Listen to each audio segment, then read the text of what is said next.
들리시나요? 네.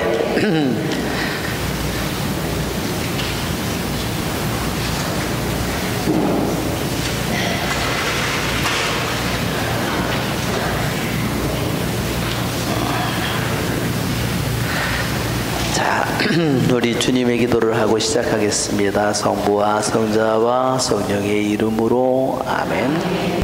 하늘에 계신 우리 아버지의 이름이 거룩히 빛나시며 아버지의 나라가 오시며 아버지의 뜻이 하늘에서와 같이 땅에서도 이루어지소서. 오늘 저희에게 일용할 양식을 주시고 저희에게 잘못한 저희가 용서하오니 저희 죄를 용서하시고 저를 유혹에 빠지지 않게 하시고 악에서 구하소서. 성부와 성자와 성령의 이름으로 아멘. 참 예수님. 네. 오늘은 지난번에 13장 우리 12장이죠. 12장 18절 아람의 침입과 유다 임금 요아스의 죽음, 이 부분서부터 해야 될 것 같습니다. 특히 여기에 보면 요아스 임금이 여기에는 열왕기 학원에는 그냥 요아스 임금이 그냥 별 문제 없이 죽은 것으로 이렇게 나오는데, 역대기 학원을 읽어보면 역대기 학원에 요아스 왕의 마지막 말년이 아주 안 좋게 나오죠. 그래서 역대기에 있는 그러한 내용은 이 열왕기에 없는 내용을 보완해 주는 겁니다. 자, 먼저 우리가 한번 20절까지만 읽고 할까요? 자, 그 무렵에 아람 임금 하자엘이 올라와 갓을 공격하여 점령하였다.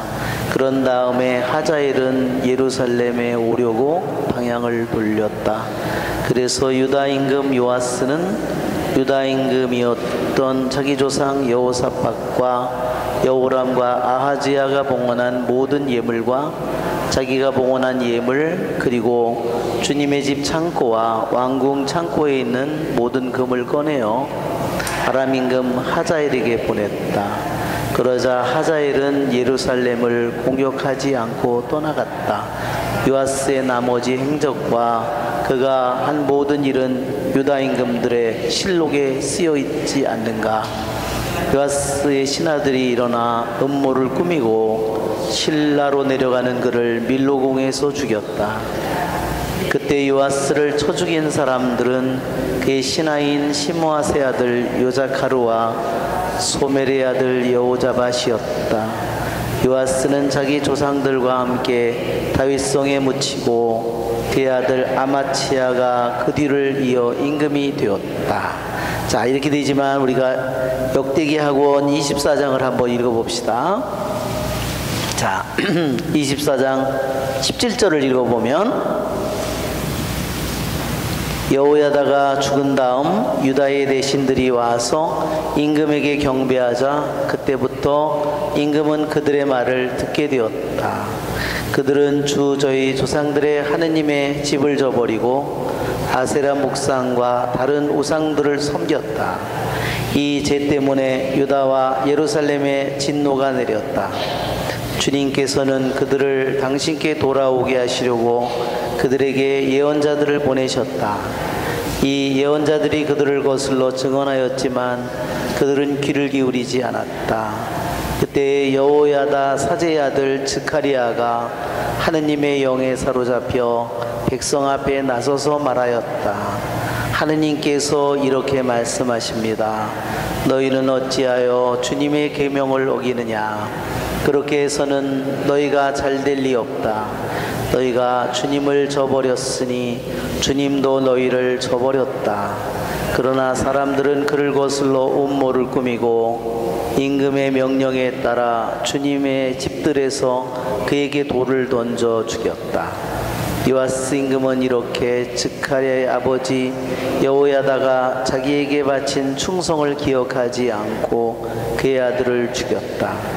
스가랴는 죽으면서 주님께서 보고 갚으실 것이다 하고 말하였다. 그 다음에 아람의 침입과 유다 임금 요아스의 죽음이 나오죠.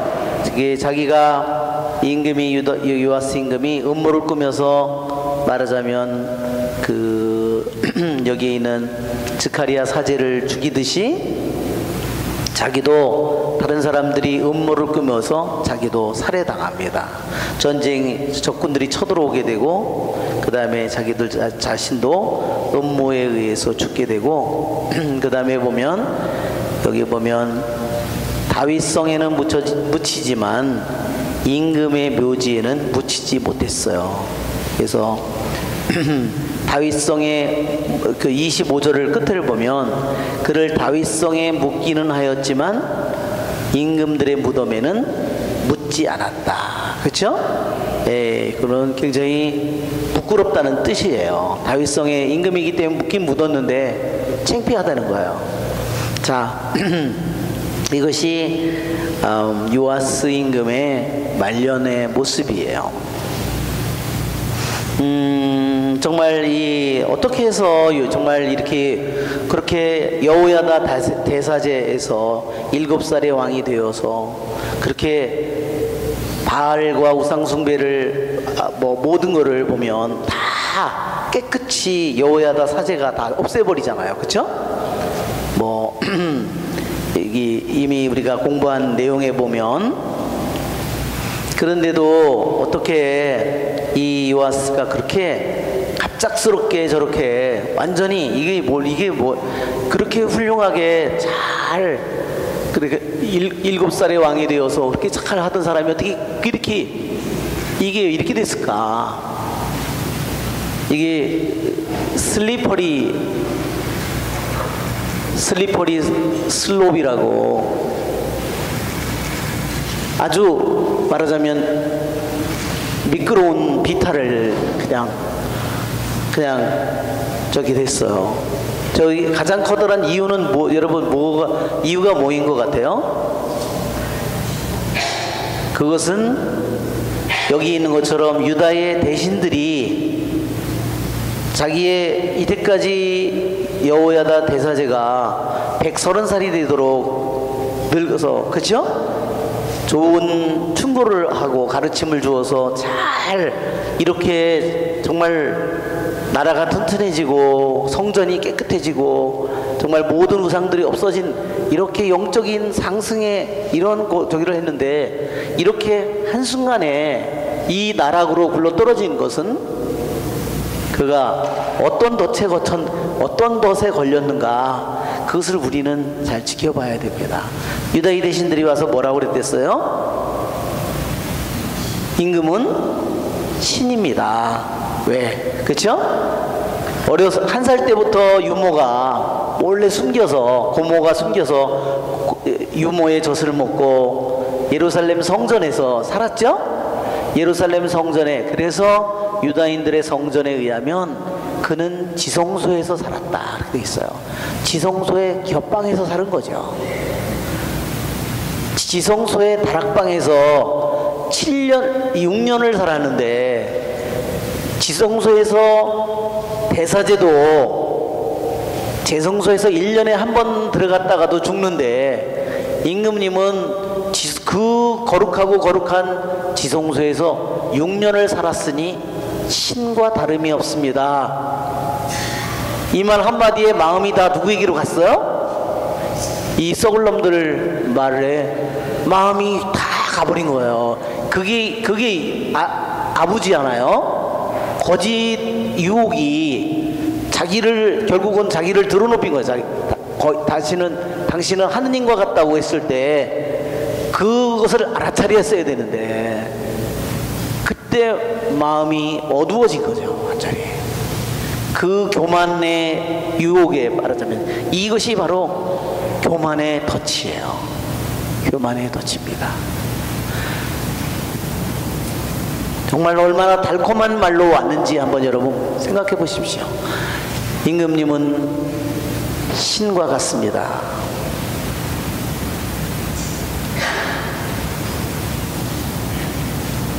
우리 준주성범에도 그렇잖아요. 세상이 소곤거리는 소리에 귀를 기울이지 않는 자는 복되라. 준주성범에 그렇게 돼 있어요. 준주성범 3권에 그랬습니다. 안에서 내면에서 울려놓은 소리에, 밖의 소리에 귀를 기울이지 않고 안에서 들려오는 소리에 귀를 기울이는 영혼은 복되다 그랬어요.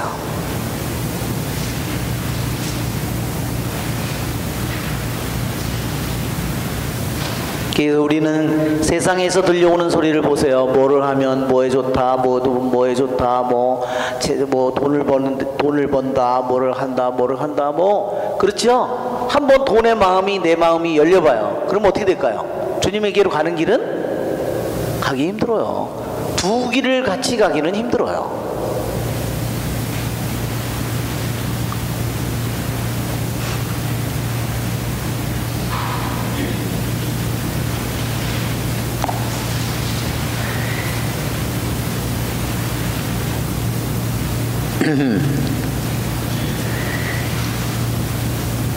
결국 요아스 왕은 이제까지는 정말로 좋은 여호야다 대사제의 정말 자문을 통해서 그 말에 귀를 기울이면서 주님을 일편단심으로 사랑했는데, 여호야다 사제가 죽은 이 순간에 이 간신배들이 이 아첨을 일삼는, 결국은 그 사람들은 왕에게 뭐를 받았을까요? 총애를 받았겠죠? 예. 그래서 그들은, 임금은 그들의 말을 듣게 되는 순간 저희 조상들의 하느님의 집을 저버리고, 하느님의 집을 저버렸어요. 자기가 30살이 되었을 때 왜 주님의 집을 수리하지 않느냐고, 그쵸? 요아스 왕이 궤를 성전 문 앞에다가 오른쪽에다 두어서 그 돈으로 들어오는 갖가지 헌금으로 성전을 다 수리한 왕이 이제는 하느님의 집을 저버리고 아세라 목상과 다른 우상들을 섬겼다. 다시 아세라 목상과 말하자면 다른 바알의 신들을 섬기기 시작했습니다. 이 죄 때문에 유다와 예루살렘에 진노가 내렸다.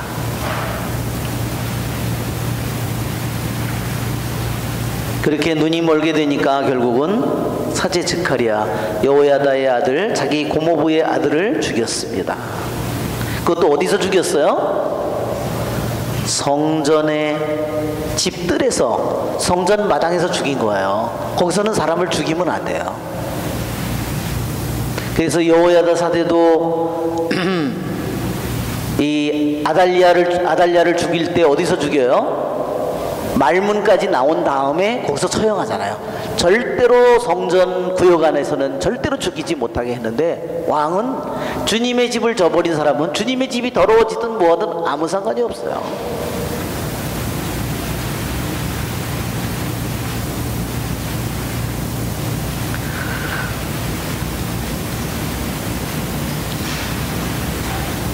여기 보면 첫 번째로 이제 요아스 왕이 이렇게 주님의 집을 저버리고, 주님을 저버리고 바알을 섬기면서부터 주님의 보호는 없어졌죠? 주님과의 계약을 깨뜨렸기 때문에 이 요아스 왕이 이렇게 나락으로 떨어지는 것은 자기 자신과 하느님과, 자기 자신과 요아스 왕이 자기 자신과 하느님과의 맺은 계약을, 이제 계약을 깨뜨리면서, 이 계약을 깨뜨리면서 하느님의 보호와 하느님의 축복은 다 사라지게 된 겁니다. 그러니까 그 보호의 저기가 없어지니까 그 다음에 뭐예요? 적들이 공격을 해오는 겁니다.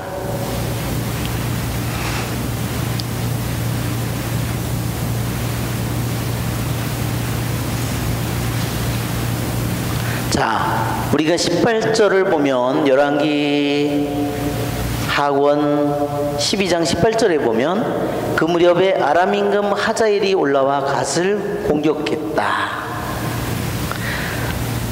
하자엘은 예루살렘에 올라오려고 방향을 돌렸다.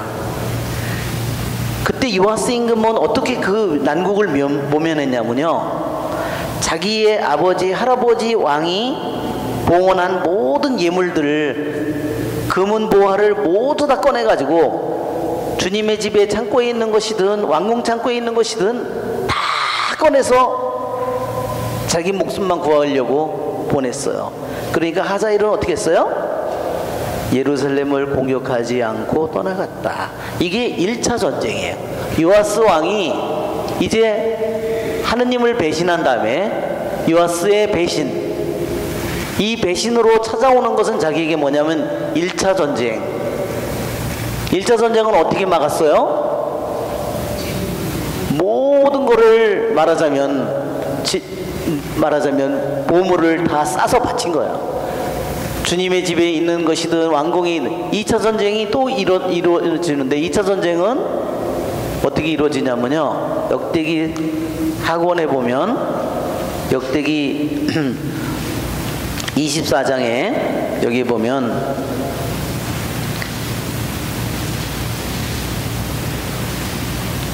아람 군대는 24장 24절, 아람 군대는 얼마 안 되는 수로 쳐들어왔지만 유다 백성이 주저히 조상들의 하느님을 저버렸으므로 주님께서는 그토록 많은 군사를 아람 군대의 손에 넘기셨다. 2차 전쟁은 어떻게 됐냐면요, 아람 군대가 작은 수로 공격을 해왔어요. 근데도 이스라엘의 군대가 훨씬 수가 많은데도 패배했다는 겁니다. 이것이 2차 전쟁이에요. 많은 군대를 가지고도 적은 수의 적군에게 참패를 당했어.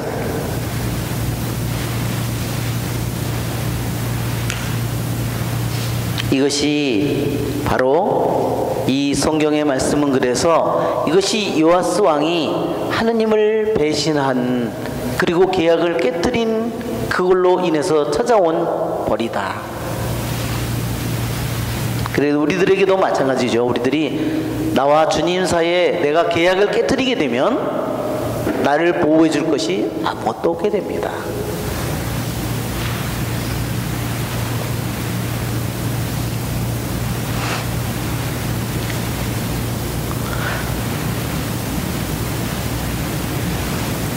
그 다음에 더 끔찍한 것은 그가 사제 스가랴를, 자기 고모부의 아들을 죽인 후에 자기에게도 똑같은 죽음이 자기에게도 찾아왔어요.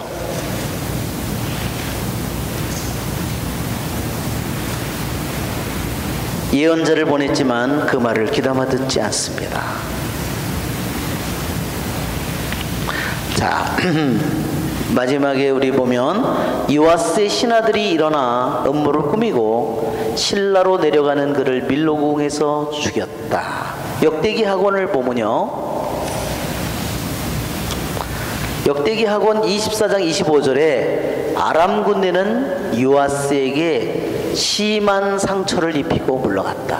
그러니까 전쟁에서 나가가지고 1차 전쟁에서는 뇌물을 주어서 그냥 나라가 거지가 되고 자기는 목숨을 건졌는데 2차 전쟁에서는 많은 군대를 가지고도 전쟁에서 참패를 했을 뿐만 아니라 자기가 심한 부상을 입었어요.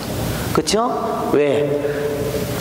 하느님의 보호가 사라지니까 이제는 어떻게 돼요? 전쟁뿐만 아니라 자기의 목숨까지도, 이제 육신에까지도 심한 상처를 해서 자기 온몸으로 고통을 겪는데, 21절에 요아스의 신하들이 음모를 꾸며서 이제 신하들에게서도 말하자면 자기를 죽일 음모가 꾸며집니다.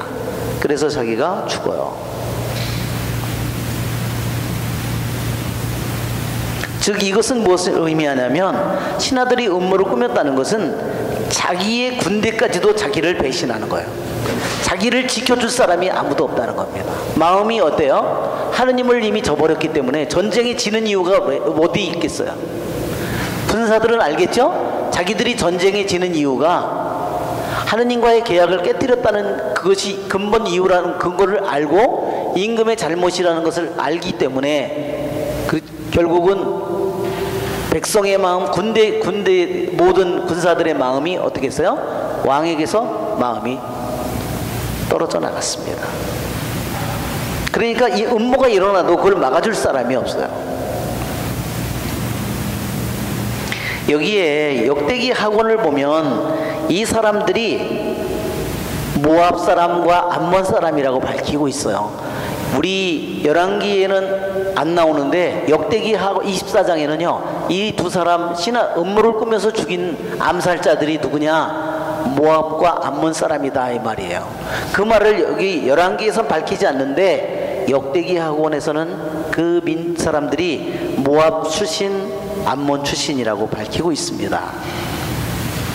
왜 그것을 밝혔느냐? 열왕기에서는 밝히지 않았는데 그것은 뭐냐면 그들이 누구의 후손이에요? 아브라함의 조카 롯의 후손이에요. 롯이 그 유황불이 떨어지잖아요. 그래가지고 롯이 그 다음에는 어떻게 했냐면요 가서 어디가 살아요? 동굴에 가서 살아요. 자기 아내는 어떻게 됐어요? 소금기둥이 됐죠? 롯이 그 후유증인가 봐요. 너무너무 무서워가지고 말하자면 동굴에 가서 살았는데 누구하고? 두 딸과 데리고 살았는데 아기를 시집 결혼을 안 했으니까 나중에 아버지에게 술을 먹이고 자식을 낳아서 한 것이 모압과 암몬이죠. 그래서 그것은 뭐냐면 모압과 암몬을 밝히는 이유는 원래는 유다 자손이지만 나중에 에집트에서 올라올 때 모압과 암몬 땅을 지나가겠다고 했는데 받아줘요 안 받아줘요? 안 받아주잖아요. 그래서 즉 자기 조상들이 받은 은혜를 배신하는 자들이라 그런 뜻으로 말하자면 모압과 암몬은 은혜를 배신하는 자들의 대표예요. 즉 이것은 뭐냐면 왕이 왜 은혜를 모르는 그런 배은망덕한 사람들에게 왜 죽임을 당했느냐? 자기 자신이 왕 자신이 배은망덕한 사람이기 때문에 똑같은 벌을 자기가 받았다는 거예요. 배은망덕한 사람들에게 자기도 배신을 당한다.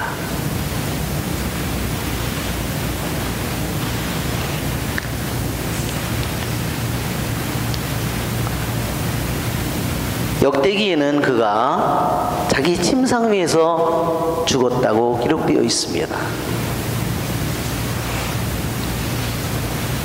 즉 요아스는 똑같은 종류로 벌을 받았다고 했는데 왜냐하면 요아스 왕이 자기 고모부의 아들 사제를 즈카리아를 성전 마당에서 죽여서 하느님의 성전을 거룩한 하느님의 성전을 더럽혔듯이 그의 신하가 왕의 성욕을 더럽히는 것 같은 종류다. 요아스 왕이 두 번째로 하늘의 멍에를 집어던졌다. 하늘의 멍에는 뭐예요? 하느님이 주신 율법이죠. 하느님의 말씀을 저버리듯이 암살자들도 왕국의 멍에를 집어던졌다. 즉 왕이 다스리는 왕의 밑에 있어야 되는 그 멍에를 집어던졌다는 거예요. 세 번째로 요아스 왕이 여호야다 사제에게서 받은 은혜를 잊어버리듯이 암살자도 왕에게서 받은 은공을 잊어버렸다.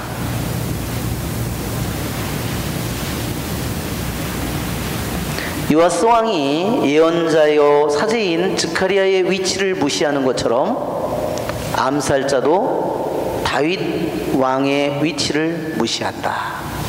그러니까 똑같은 종류로 그가 자기가 응분의 벌을 받았다는 것을 표현하는 겁니다.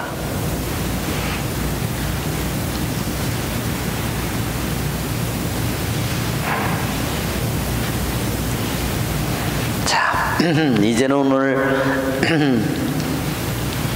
13장을 요아스 왕의 이야기는 좀 슬픈 이야기죠. 그렇게 훌륭한 그러한 삶을 살다가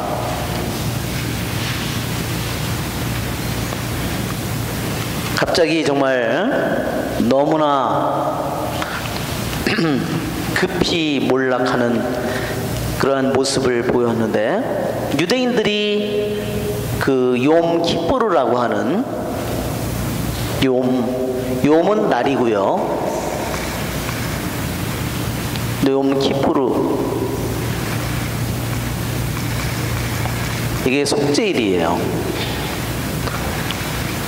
속죄일.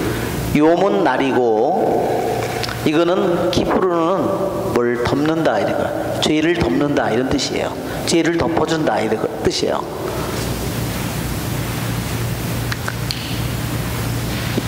속죄일은 며칠이에요? 7월 10일. 7월 10일입니다. 7월 1일은 뭐였죠? 7월 1일은 로시 하샤나라고 그래가지고 신년제, 즉 새해 첫날이에요. 7월 1일은 신년제, 7월 10일은 속죄일, 7월 15일서부터 22일은 초막절. 이게 유대인의 가을 축제예요. 7월인데 실제로는 숫자로는 7일이지만 달력으로 따지면, 오늘날의 달력으로 따지면 약 9월 달이에요. 즉 2학기가 시작되는 때예요. 그래서 서양에는 9월이 새 학기가 시작되는 데가 많아요.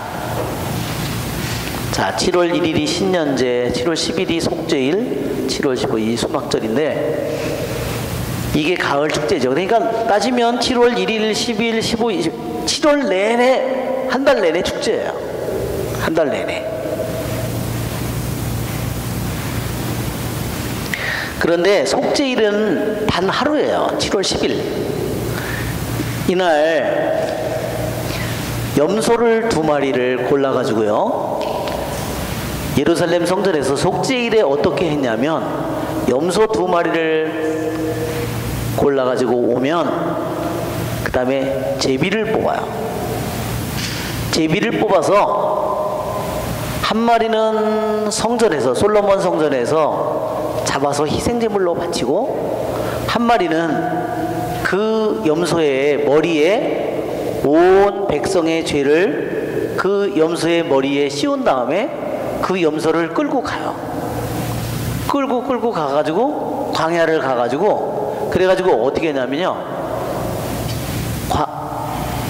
끝에 벼랑에 데리고 가가지고 벼랑에서 그 염소를 밀어 던지는 거예요. 그럼 어떻게 될까요? 예, 염소가 죽죠.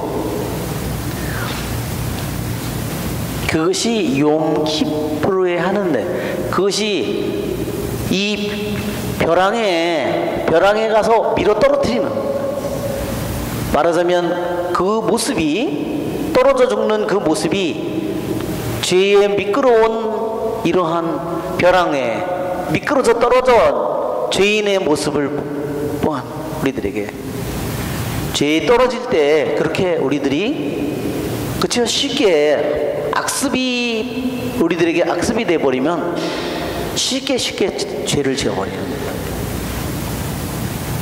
그러면 염소의 그 여기 목에다가 빨간 주홍색 실을 여기다가 그 감아놨다는 거예요.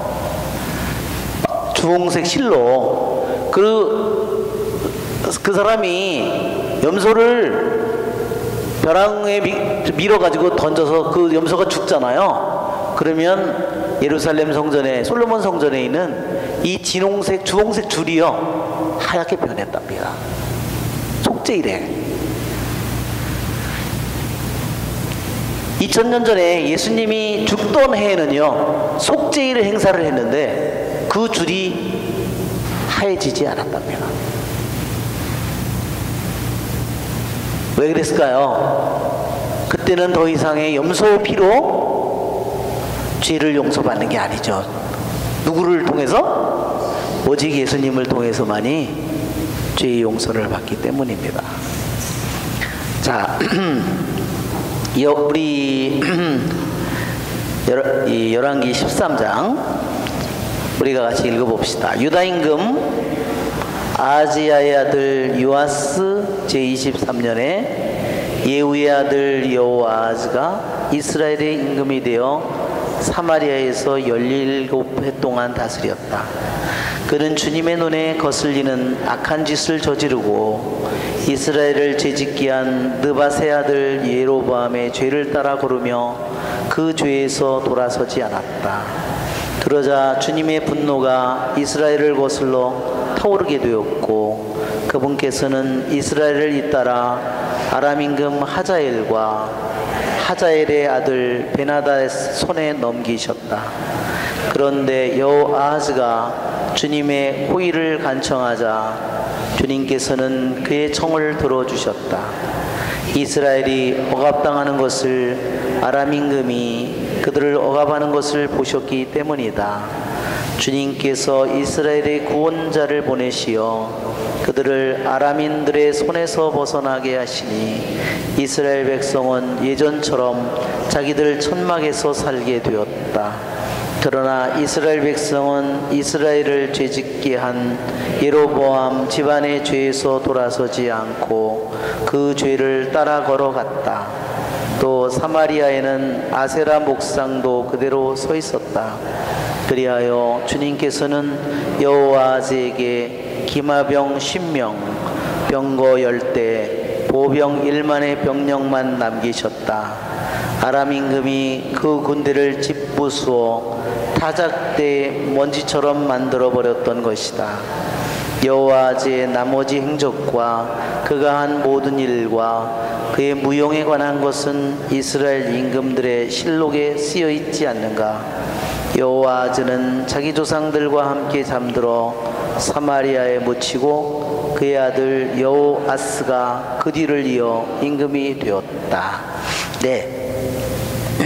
여기 보면 이제는 북쪽의 이스라엘의 예후가 죽고 이제는 예후의 아들이 이제 왕이 됐는데 여호아하즈예요. 예후하고 좀 비슷해요. 여호아하즈. 그 다음에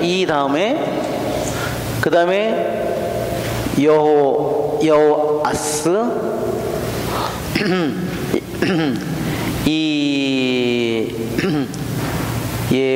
예호아스. 예호아스. 이게 빠졌네요. 요아스. 예. 요아스라고도 하고요. 예호아스라고도 그래요. 자, 왕의 우리 연도표를 그 전에 보면 이게 아주 혼란스러운 부분이라 그랬죠? 왜냐하면 여기 보면 여기에 예후가 있고 예후의 아들 여호아스가 있고 이건 여호아하즈고 이건 여호아스예요. 근데 여기에 유다 남쪽의 왕이 요아스죠? 근데 이 이름도요 길게는 여호아스예요. 그러니까 지난번에도 얘기했죠? 여호람과 요람이 남쪽 북쪽에 동시에 왕이 있는 것처럼 여기에도 요아스, 여기가 요아스라고도 짧게 부르지만 길게는 여호아스라고 불러요. 이 여호아스 이름도 여기에 남쪽 북쪽에 거의 같은 시기에 왕 노릇을 한 겁니다. 여기까지 여호아스가 왕이었기 때문에 남쪽 북쪽에 같이 왕이 있어요. 읽을 때 좀 혼란스러운 겁니다. 자, 이제 오늘은 여기에 13장인데요. 이 13장의 내용에는 역대기 학원에요 병행 귀절이 없어요. 그것은 뭐냐면 이 여호아하즈 왕과 북쪽에, 이게 북이스라엘이잖아요. 북이스라엘의 예후의 가문을 4대까지 왕노릇을 한다 그랬잖아요. 그 다음에 여기서 나머지, 여기서는 여로보암이에요. 이게 여로보암. 마지막에 여기에 다른 거를 얘기할 때는 다 병행 기절이 있는데, 이 왕들에 대해서는 역대기 학원에 말하자면 보충할 게 없다는 거예요. 그러니까 별로 다룰 가치가 없다. 여기 있는 내용 외에 별로 쓰고 싶은 내용이 없다는 거예요. 무슨 뜻인지 아시겠죠?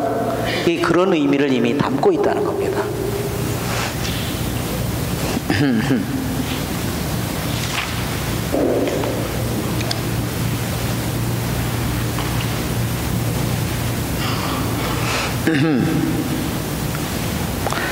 자,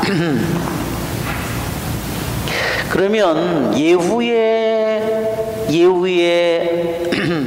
가문 4대까지 왕노릇을 하는데, 이 예후의 가문에 대해서 말하자면 13장에서는 얘기한 겁니다. 그는 2절에 주님의 눈에 거슬리는 악한 짓을 저지르고 이스라엘을 죄짓게 한 느밧의 아들 예로보암의 죄를 따라 걸으며 그 죄에서 돌아서지 않았다. 그러자 주님의 분노가 이스라엘을 거슬러 타오르게 되고, 그분께서는 이스라엘을 잇따라 아람 임금 하자엘과 하자엘의 아들 베나닷의 손에 넘기셨다.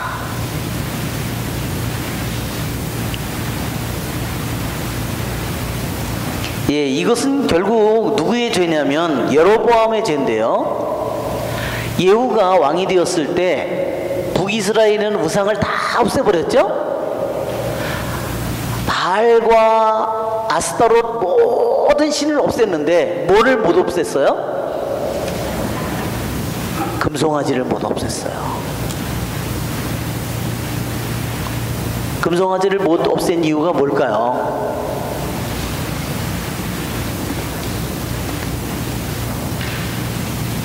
한편으로 많은 것은 쓸어버렸는데, 많은 우상들은 쓸어버렸는데, 이게 오늘 이야기 중에 이 머리가 벗겨진 사람은 누군지 아세요? 그림을 그렸는데 머리 벗겨진 사람은 엘리사예요. 엘리사는 대머리야 왜 애들이 그래가지고 벌받아 죽잖아요. 예.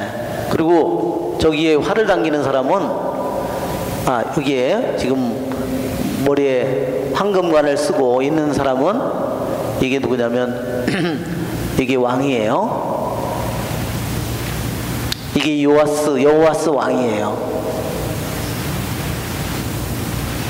자,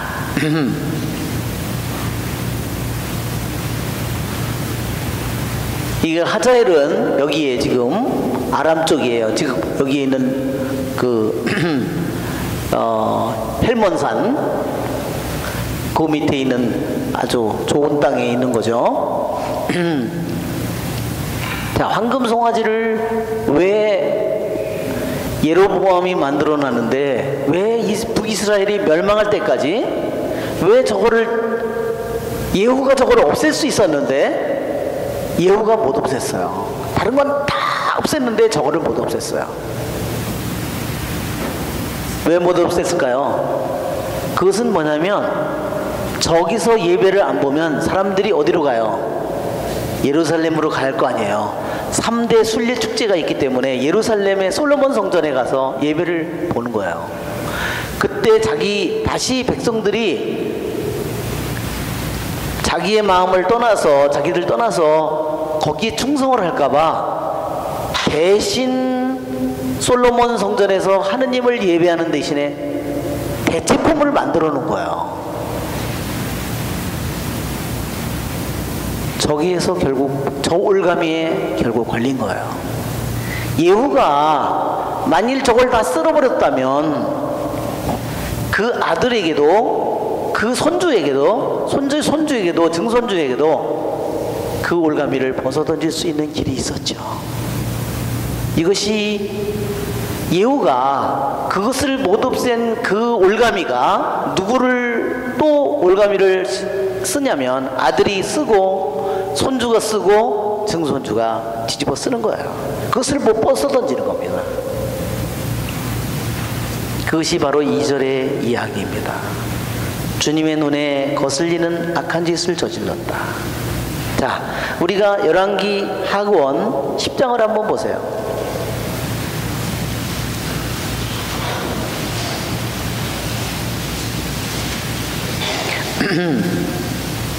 자, 10장을 보면 예후가 장군이었다가 김화병 장군이었다가 장수였다가 예언자가 찾아와서 장군님이 바로 그 사람입니다, 임금이 될 사람입니다 얘기를 한 다음에 모두 다 없애죠.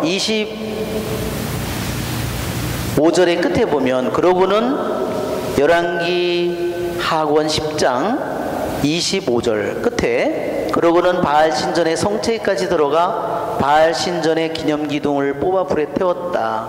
바알의 기념기둥을 부수고 바알의 신전을 허물어 뒷간으로 만들었다. 28절 예후는 이스라엘에서 바알을 없애버렸다. 그러나 예후는 이스라엘을 죄짓게 한 느밧의 아들 예로보암의 죄 곧 베텔과 단에 있는 금송아지 숭배에서는 돌아서지 않았다. 예, 백성들로 하여금 바알과 아스타롯을 섬기는 그것은 없애버렸고 다 불태웠고 다 뽑아버렸고 없애버렸는데 금송아지에게 그거를 없앨 수 있는 사람은 누구예요? 왕이죠? 왕이 그걸 없애버렸다면 자기에게 주님의 축복이 함께 했을 거예요. 주님께서 말씀하셨다. 내가 내 눈에 드는 옳은 일을 하였으니 참 잘하였다. 베텔에서 금송아지 숭배에서는 돌아서지 않은 것 때문에 잘했다고 하는 얘기가 아니에요. 바알을 없애버린 다음에 하는 얘기지 금송아지 숭배에서는 하고 있는데 잘했다고 한 건 아니죠. 아합 집안의 일을 처리하였다. 아합을 싹 쓸고 바알을 아스타롯을 없앴어요. 아합 집안의 일을 처리했지만 누구의 일을 또한 처리해야 돼요? 예로보암의 집안의 일을 처리해야 돼요. 그쵸? 아합 집안의 일은 뭐예요? 바알과 아스타롯을 완전히 북이스라엘에 들여온 거죠. 금송아지를 들여온 건 누구예요? 예로보암이죠. 북이스라엘의 첫 번째 왕. 아합 집안의 일을 잘 처리했지만 예로보암이 일으켜놓은 그 예로보암의 일은 처리하지 못했어요. 그러므로 너의 4대손까지 이스라엘 왕조에 앉을 것이다. 예로보암의 일까지 처리했다면 북도 아마도 끝까지 예후의 집안이 왕노릇을 했을 거예요. 자, 그러나 예후는 마음을 다하여 주님의 주 이스라엘의 하느님의 율법에 따라 걷는 일에 충실하지 않았다. 그렇죠? 예, 우리가 바오로 사도가 그러죠? 자기는 달릴 길을 다 달렸다고. 그냥 걸어간 게 여기는 걷는다고 그랬잖아요. 걷는 일, 이 걷는다는 말을 히브리 말로 할락하라고 그러는데 할락하는 율법이라는 뜻이에요. 율법은 그냥 어떤 개념이나 의미가 아니라 율법이라고 하는 것은 우리들이 하루하루 걸어가는 길이 율법이다. 즉 예후는 어느 정도까지는 없앴는데 바알과 아스타롯은 없앴는데 결국은 금송아지는 없애지 못했어요. 그러니까 하느님께 가는 길이 어때요? 백성이 하느님께 가는 길은 막혀 있었죠. 자기도 하느님께 가는 길이 자기는 열성이 많다고 얘기했지만 주님을 위한 열성을 보라고 자기가 얘기하죠. 자기 친구에게. 그러나 여호나답에게 자기 친구 여호나답에게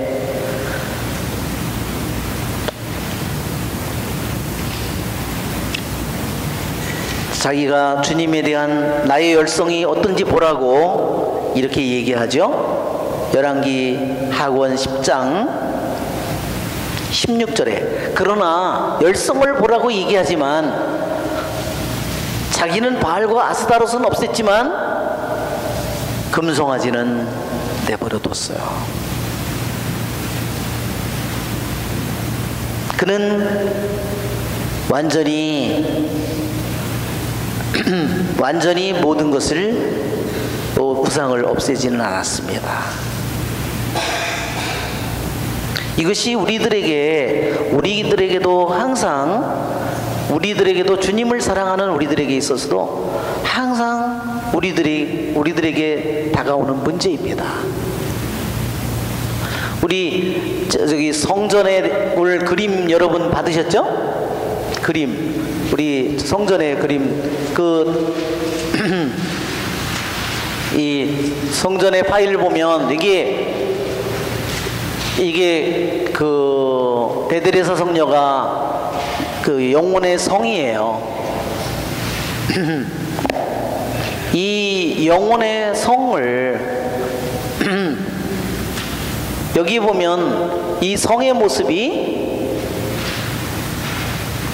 성 밖에가 있죠? 이건 점점 나의 영혼의 가장 깊숙한 내면으로 들어가는 거예요. 이 안에서는 여기서는 어떨까요? 여기서는 주님과 나의 일치가 쉽게 깨어져요. 조그만 밖에 것이 들어와도 어떤 하나 밖에 것이 모습만 보여도 일치가 깨져요. 여기에 보면 여기 이런 것들은 어떤 악마들의 모습이에요. 이것이 여기까지 안에 들어와서 있을 수 있다는 것을 보여주는 거예요. 그러나 이 안에 마지막은 어떻게 될까요? 그것은 절대로 그 결합이 깨어지지 않는 겁니다.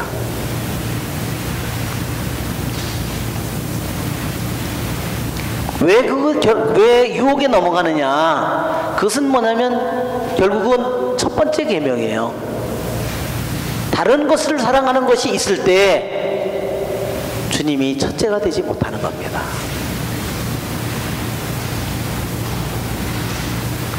그것이 은밀한 자기의 마음에 있든 자기 어디에 있든 그것은 결국은 어디에 있는 거예요? 이 성은요 우리 인간의 영혼을 가리키고 이것은 밖의 것이에요. 우리들이 밖의 소리에 귀를 기울이지 이 세상이 소문거리는 소리에 귀를 기울이지 않는 자는 복되다 그랬잖아요. 밖에와 안이 있는데 이 안도 여러 말하자면 7공방이라고 했잖아요. 7개 말하자면 이러한 서클로 이루어진 거예요. 그러니까 우리들이 어떤 영혼이 하느님에게 어떻게 더 가까이 갔는지를 바로 어떻게 쉽게 결합이 깨어지는지 일치가 영성체를 했는데도 쉽게 일치가 깨어질 수 있죠? 누구 때문에? 주님 때문에 그럴까요? 주님이 문제가 있어서 그럴까요? 그렇지는 않겠죠? 분명히 이것은 우리의 문제입니다. 주님은 언제나 충실하시고 주님은 언제나 진실하시고 그렇죠? 주님은 언제나 변함이 없으시죠. 그런데 변덕은 내 안에서 아주 판뚝 끓듯이 아주 날뛰고 있죠. 그것이 우리들의 문제입니다. 그러니까 한편으로 예후는 자기 자신이 분명히 좋은 일을 많이 했어요. 그러나 주님에게로 가는 마지막 주님에게로 갈 수 있는 길목은 다 막혀져 있는 거예요. 그것이 바로 여로보암의 죄를 그가 아직도 보호하고 지켜주고 있다는 겁니다. 아합의 죄, 이세벨의 죄에서는 돌아섰지만 예로보암의 죄에서는 돌아서지 못했습니다.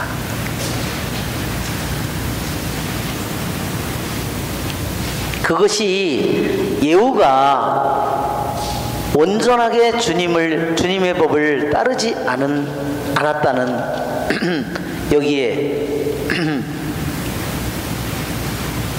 하느님의 마음을 다하여 하느님의 율법에 따라 걷는 일에 충실하지 않았다. 이렇게 열왕기하권 10장 31절에 있는 겁니다.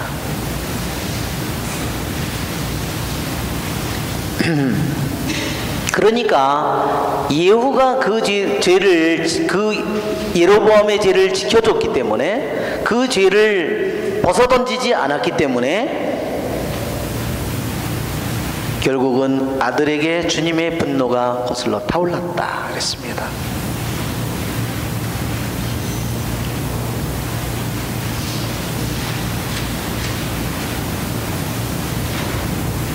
그분께서는 이스라엘을 잇따라 아람 임금 하자엘과 하자엘의 아들 베나닷의 손에 넘기셨다.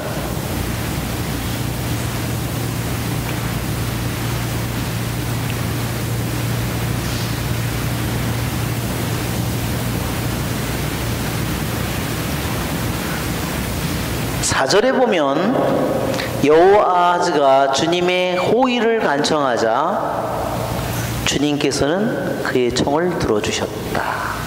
이건 너무너무 이제 시달리니까 아람군의 너무너무 손에 그들이 많은 돈도 갖다 바쳐야 되고 금은보화도 바쳐야 되고 곡식도 바쳐야 되고 그러니까 남는 게 없는 거죠.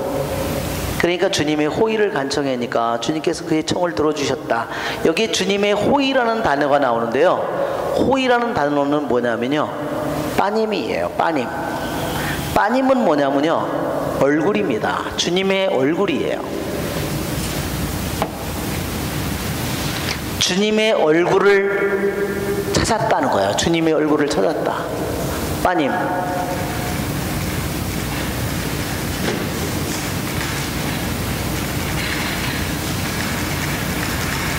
파님, 파님.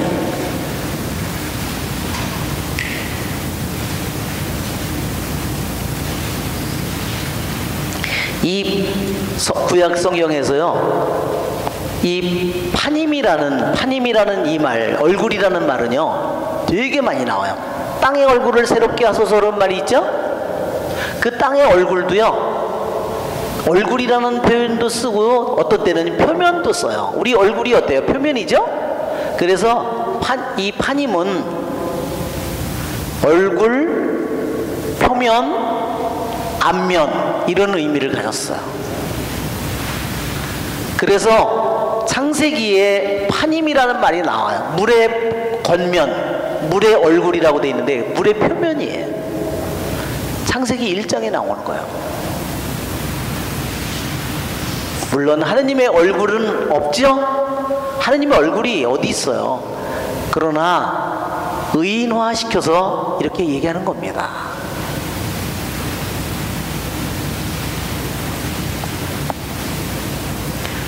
우리가 성경에는 이 파님이라는 이 말이요 너무 많이 나오는데 구약 성경에만 2000번이 넘게 나오는 단어예요.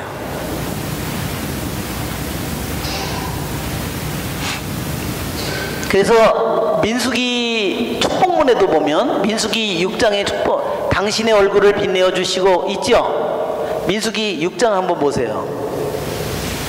축복이 뭔가. 민수기 6장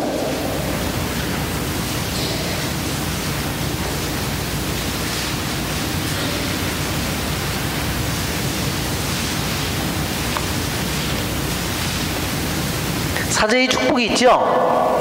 거기에 보면 주님께서 그대에게 복을 내리시고 그대를 지켜주시리라. 주님께서 그대에게 당신 얼굴을 비추시고 그대에게 은혜를 베푸시리라. 주님께서 그대에게 당신 얼굴을 들어 보이시고 그대에게 평화를 베푸시리라. 예, 지전에 이 말을 제가 설명한 적이 있었어요. 이게 무슨 말이냐면 이 축복문은요 새해 항상 구정이나 이럴 때 나오는 이 독소의 말씀인데 이게 유대인들이요 사제들이 지금도 축복을 해줄 때 이 말로 한다는 거예요. 이것은 뭐냐면 자기 아들이나 애들이나 자녀나 손주나 그거를 이렇게 할아버지나 할머니가 부모가 들고서 이렇게 들고서 지우고서 그렇게 하죠? 그거예요. 그러면 어때요? 하느님의 얼굴이 위에 있고 우리가 이렇게 있는 건데 어때요? 이게 이렇게 됐죠? 얼마나 좋으면 얼마나 이쁘면 그러겠어요. 그렇죠? 그것이 축복이다. 하느님이 우리 밑에서 우리 보고 이쁘다고 그러나 또 반대의 표현은 뭐냐면 주님께서 당신 얼굴 감추시자. 주님께서 당신의 얼굴을 들여 보이시고 이렇게 우리를 들어 올려서 나를 이렇게 들어 올려서 보이고 당신이 나의 얼굴을 당신의 얼굴을 비춰주면 나에게 모든 축복이지만 당신이 얼굴을 싹 감춰버리면 어때요? 당신이 숨어버린 거예요. 아무것도 없는 거예요. 그 다음에는 어떻게 되죠? 어떤 사람이 하느님과의 깊은 일치를 이뤘다가 하느님이 당신의 현존을 딱 사라지게 하면은요 갑자기 모든 것이 너무너무 허무해져 버리는 거예요. 이게 건조함이 되는 거 아니에요, 그죠? 아무것도 느껴지지 않고 완전히 사막처럼. 이것이 바로 하느님은 우리들에게 그것을 당신의 얼굴을 비춰주셨다가 당신의 얼굴을 드러내 보이셨다가 당신의 얼굴을 감추셨다가. 우리 아가서에도 나오죠? 문고리를 잡았는데 어떻게 됐어요? 가버렸죠, 신랑이? 그래서 여자가 어떻게 해요? 미쳐버리죠? 내 님은 어디 가셨냐고 막 찾아 돌아다니죠?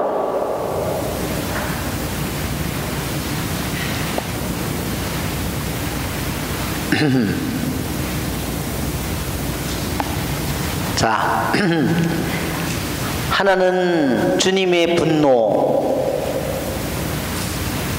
원래요 주님의 분노라는 이 표현은요, 분노라는 말은요 원래 이거를 히브리 말로는 이거를 분노라는 말은 앱이라는 말을 쓰는데 이 말은 뭐냐면요,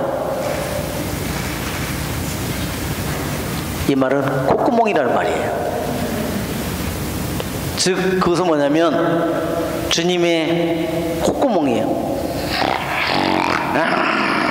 화가 난. 그래서 어떻게 되죠? 콧김이 주님에게서 이 김은 우리들에게 생명을 주는데요, 콧김이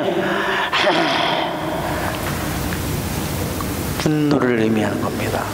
주님의 얼굴은 우리들에게 하느님의 자비요 은총이 되지만 주님의 분노는 우리들에게 죽음이 되는 겁니다.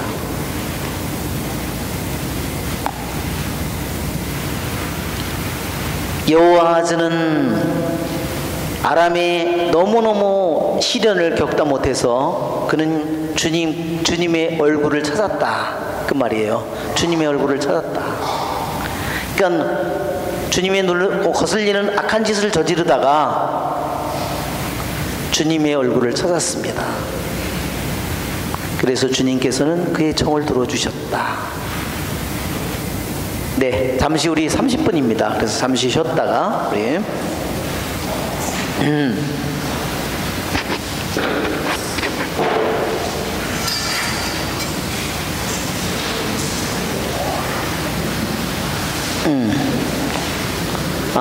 우리 우리 저 재미난 제가 그 동영상을 보여드릴게요.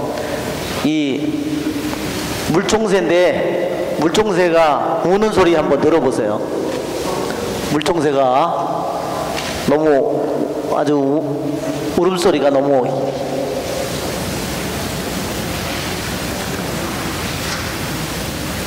어메 비싼 어메 할렐루야. 감사합니다. 소리가 안 나오냐?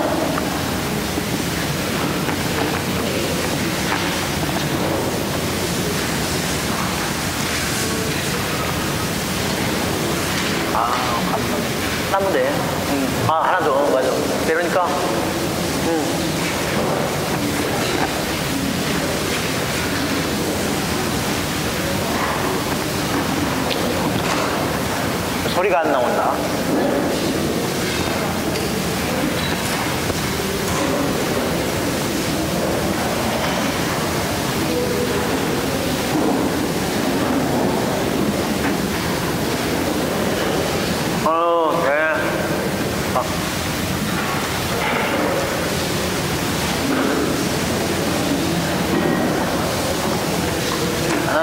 깜짝 그래.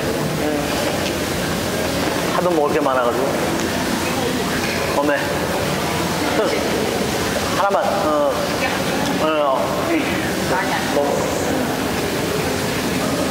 어메, 이게 너무 많아. 이거 떡도 먹어요.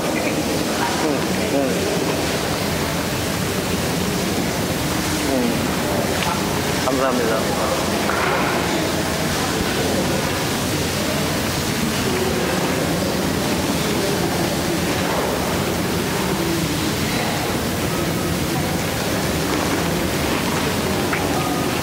그러니까 이거 와서 진짜 먹어줘.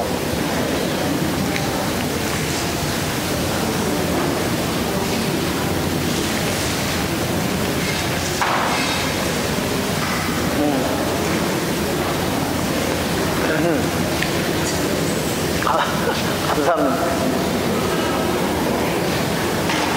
아유, 초동 좋아.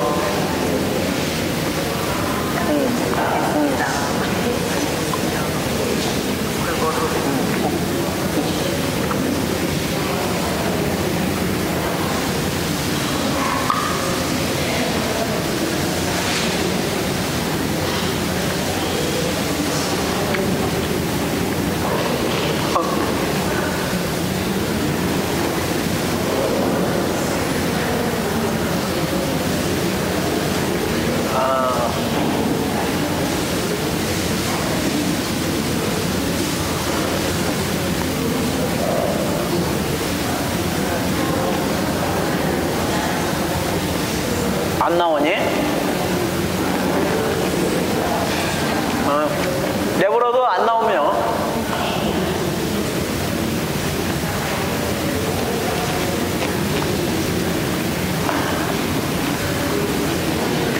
네.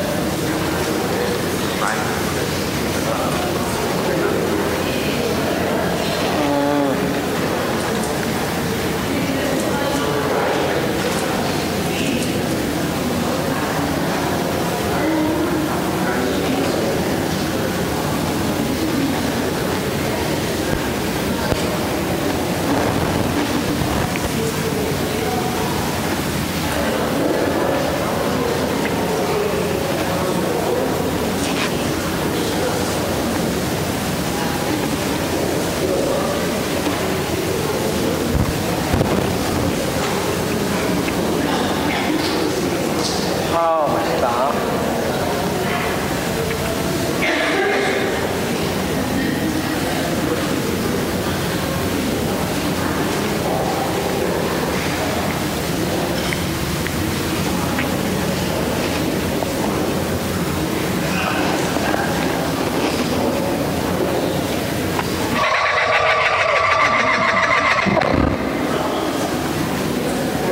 물종생. Alright, so the way to get him to talk is to roll your R's like you're speaking Spanish. And the louder you can do it, the better.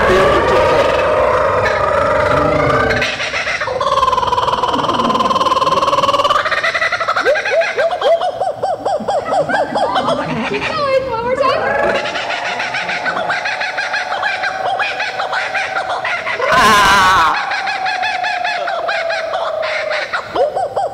Wow! He burns. You see how fast he like turns his head. What do you think? Should we try one more time? Let's try one more.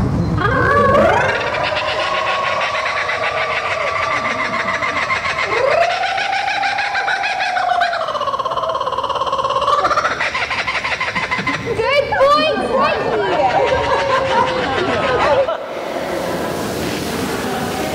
네, 남자 물총새인가 봐요. 남자. 그죠? Alright, so the way to get him to talk is to roll your R's like you're speaking Spanish. And the louder you can do it, the better.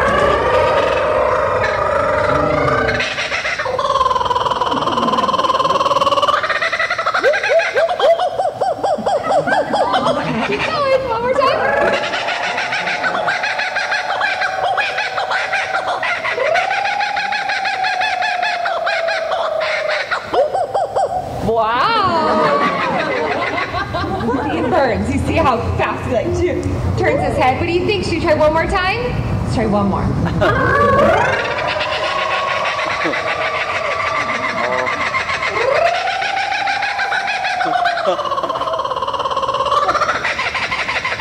Good point, Frankie. 네, 저 물정새가 사람들 보고요, 아 이렇게 발음을 해달라고 그러니까 그 소리를 하면 더 쉽게 소리를 낸대요, 제가 따라서. 그래서 저렇게 아 이렇게 저렇게 웃는 아주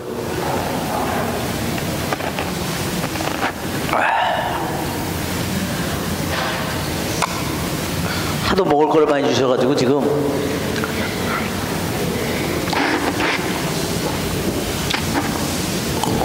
그 태국에서 어린이들 축구 선수, 유소년 축구 선수들이 동굴에 가서 갇힌 거 뉴스 들었죠?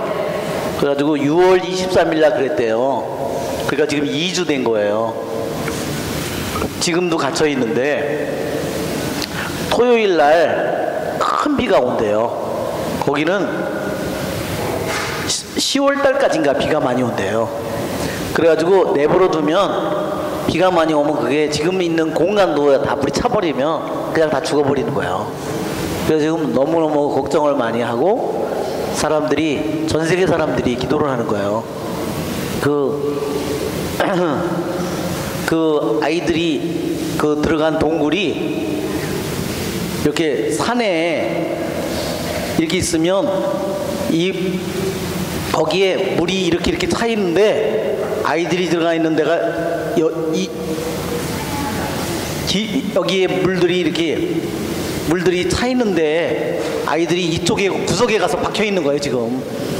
근데 이 물을 막 뭐 하도 산이니까 뭐 아무리 기계로 퍼도 뭐 끝이 없이 물이 살아가지고 공간이 조금 있는 데서 지금은 아이들 깜깜한 속에서 사는 건데 저걸 빠져나오기가 너무 힘들대요. 잠수들이 들어가는데 1.5km인가를요 가는데 완전히 경류에다가 시계가 보이는 게요, 제로래, 제로. 그러니까 그 동굴의 그 경류 속에서 그 사람들이 뭐를 이렇게 고무줄 이렇게 저기 호스 같은 거를 해놓으면 앞에 가면은 그거를 붙들고 들어가는데 제일 좁은 데는요 산소통 하나 하고 사람 빠져나가는 거 왜 이렇게 못 빠져나간대. 누구를 데리고 같이 나갈 수가 없는 거예요. 그런데 1km가 넘는 구역이요 가다가 힘들면 이렇게 산소가 그 숨구멍이 거기서 숨을 쉬어야 되는데 그것도 없대요. 1km가 넘게. 그러니 가다가 아이들이 그거를 아이들한테 해가지고 가야 되는데 그거는 너무 위험해서 하지도 못하고. 그래서 물이 줄기만을 지금 빼내고 하면서 하고 있는데, 그래서 지금 아이들이 12명, 11살부터 16살, 그래서 온 세계에서 사람들이 기도하고 있어요. 그래서 여러분 같이 우리들도 기도해야 될 것 같습니다. 아, 벌써 시간이 지났네.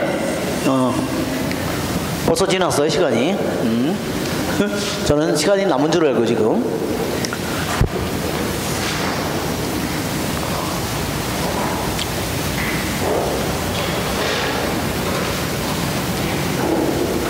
자, 예후의 아들 여호아하즈 왕이 너무 아람에 시달리다 못해서 여로보암의 죄 속에서 살아가던 여호아하즈가 주님의 얼굴을 찾았다. 그래서 주님께서는 그의 청을 들어주셔서 주님께서 이스라엘의 구원자를 보내시어 그들을 아람인들의 손에서 벗어나게 하셨다. 여기 그랬습니다. 그래요. 주님께서 들어주시고 주님께서 청을 들어주셨고 그들이 억압하는 것을 보셨다. 주님께서 들으시고 주님께서 본 거는 결코 작은 일이 아니죠? 네, 그렇기 때문에 우리들이 정말 여러 가지 힘든 일이 있을 때 우리들이 주님께 기도할 때 주님께서 우리들의 기도를 듣고 우리들이 고통을 받는 것을 보는 것, 그것은 결코 작은 일이 아닙니다. 왜? 주님께서 분명히 듣고 보시니까. 헛된 일이 있을 수 있겠어요? 주님께서 실제로는 나에게 아무런 일이 안 일어나는 것처럼 보인다 하더라도 주님께서 듣고 보신 것은 반드시 무슨 일이, 주님께서 반드시 어떤 일을 해주실 겁니다. 그렇죠? 그 모든 것은 분명히 열매를 맺을 거예요. 주님 안에서. 주님은 우리들이 한 그 모든 일들을 절대로 단 하나도 헛되게 하지 않으십니다. 여기에 주님께서 이스라엘의 구원자를 보내셨다 그랬는데요. 구원자가 누구냐? 이름이 없어요. 구원자를 보내셨다고 했는데, 그래서 누구냐 이 사람이 구원자가. 그래서 사람들이 생각하는 것은 이 구원자가 열왕기 하권에 가면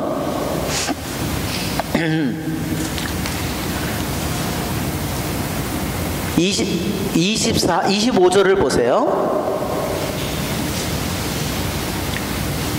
그때 여호아즈의 아들 여호아스는 하자엘의 아들 베나닷의 손에서 성읍들을 도로 찾았다.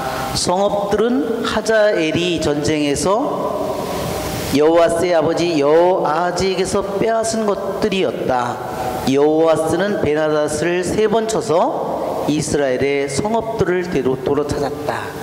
그러니까 이 구원자가 누구냐? 바로 여호아스 왕의 아들. 그 아들이 요아스인데 길게는 여호아스라고 그러고, 그 왕이, 아들 왕이 등극했을 때 드디어 아람군을 쳐서 이기게 됐어요.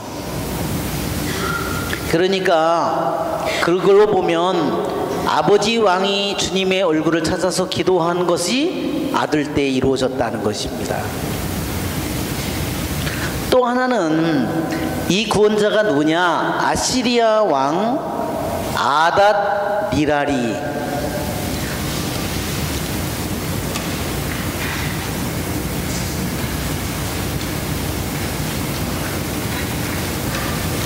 아시리아 왕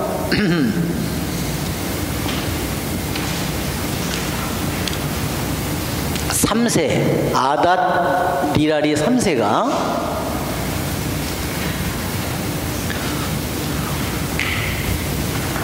아시리아는 말하자면 지금 터키 그쪽 지방이에요. 시리아 위쪽 지방을 가리키는 겁니다. 지금도 시리아가 있죠? 그 위쪽 지방들을 가리키는 거예요. 그러니까 이 아시리아 왕 여기 우리 지도를 보면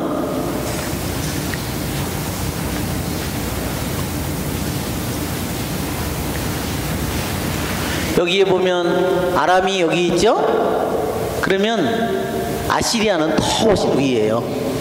아시리아가. 그러니까 여기에서 하자엘이 아람, 시리아죠 지금? 시리아가 계속해서 여기를 북이스라엘을 괴롭히고 있는데, 공격을 해오고 점령하는데, 갑자기 북쪽에 있는 아시리아 왕이 거기를 쳐들어간 거예요. 그러니까 어떻게 됐어요? 이 시리아는 자기들이 공격을 받으니까 이스라엘을 가서 괴롭히고 억압을 할 수가 없는 거예요. 그래서 또 하나의 구원자는 누구냐? 아시리아 왕 아닷 니랄이 3세다. 그래서 803년 BC 803년에 아람군을 쳐서, 아람은 그 아시리아와 싸우느라고 감히 이스라엘을 쳐들어올 엄두를 내지 못했다는 겁니다. 그러나 이스라엘 백성은 이스라엘을 죄짓게 한 예로보암 집안의 죄에서 돌아서지 않고 그 죄를 따라갔다. 그러니까 은혜를 입었는데 어때요? 회개했어요? 아니에요. 또다시 자기가 보호해주고 잘 저기 되면은 또다시 옛날로 그냥 삶으로 다시 돌아가 버리는 겁니다. 참 그게 참 그러니까 어떤 뭐 무슨 고통이 자기에게 왔다든지 뭐 몸에 병이 들었다든지 그래서 기도해서 좀 도움을 받으면 그 다음에 없어져. 어디 갔는지. 아니, 그런 일들을 자주 보게 돼요.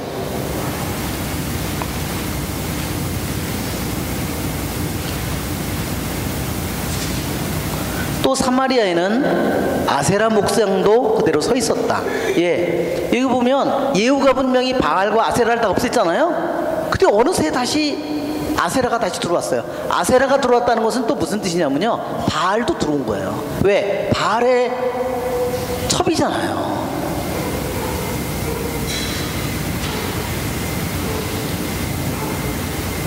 그러니 그러한 내용은 여기 들어있지 않아요. 어느새 다시 그들에게 뿌리 박혀있던 그 악습이 다시 어느새 예후가 다 없애버렸는데 다시 어느새 다시 들어와서 다시 자리를 잡은 거예요. 그러니까 예후가 온 마음으로 하느님의 율법을 따르지 않았다는 그 이유는 결국 거기서 또 다른 수많은 악들이 또다시 일어나고 또 자리를 잡는 겁니다.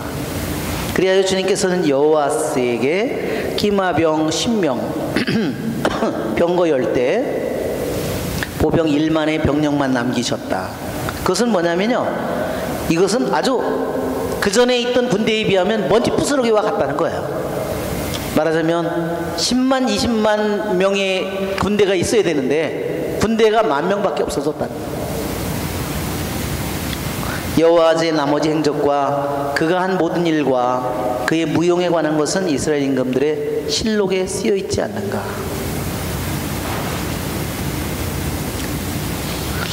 우리 아람 임금 도표가 오늘 여러분 프린트물에 나와 있나요? 그렇죠? 프린트물에 그게 아람 임금이 그 제가 없어가지고 여기에 보면 아람 임금의 도표가 있는데 여기에 보면 베나닷 2세 하자엘, 예, 하자엘이 베나닷을 죽이고, 그죠? 왕이 됐죠? 그 다음에 베나닷 3세 그러다가 다시 이게 레진, 이게 이스라엘이 북이스라엘이 멸망할 때 말하자면 아람의 왕이에요. 예. 이것이 북이스라엘 왕의 그러한 하나의 도표입니다. 조금 참고가 여러분 되시도록. 아하즈는 자기 조상들과 함께 잠들어 사마리아에 묻히고 그의 아들 여호와스가 뒤를 임금이 되었다. 그러니까 여호와스는 줄이면 요아스라고 그랬죠? 네. 유다 임금 요아스, 예, 여기 유다 임금 요아스 제 37년에 여호와의 아들 북 예후의 아들 여호아하즈 그리고 예후의 손자인 여호와스. 그러니까 유다 임금 요아스하고요 여호와의 아들 여호와스도 이름이 똑같은 이름이에요. 짧게 말하면 유다 임금 요아스지만 길게 말하면 여호와스고요. 여호와의 아들 여호와스도 짧게 말하자면 요아스예요. 그러니까 이름이 같은 시대에 같은 왕이 남북에 같이 있었던 거예요. 이스라엘 임금이 되어 사마리아에서 16대 동안 다스렸다. 예, 하여튼 여씨가 문제예요. 여호람과 여호와스. 예, 그래서 요람과 요아스 이렇게 됐어요. 그는 주님의 눈에 거슬리는 악한 짓을 저지르며 이스라엘을 재짓게 한 느밧의 아들 예로보암의 온갖 죄에서 돌아서지 않고 그 죄를 따라 걸었다. 그러니까 이 북쪽의 여호와스 왕, 짧게 말하면 요아스 왕도 자기 아버지, 자기 할아버지, 아버지 여호아하즈, 그 다음에 예후가 지은 죄를 그대로 답습했다는 겁니다. 즉 무슨 죄냐? 예로보암의 죄에서 떠나지 않았다는 거예요. 돌아서지 않았다는 거예요.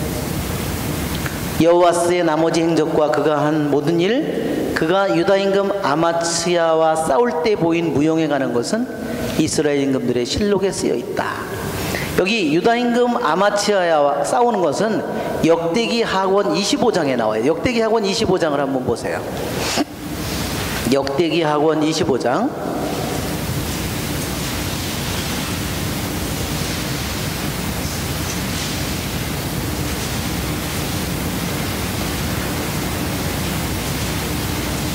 예, 남쪽의 유다 임금이요 북쪽의 임금과 전쟁을 하자고 그랬어요. 이게 앞으로 일어날 일이에요. 그래서 어떻게 됐냐면요, 여기 북쪽에 있는 여호와스, 즉 요아스 왕에게 져가지고요, 여기 보면 25장 20절을 한번 보세요.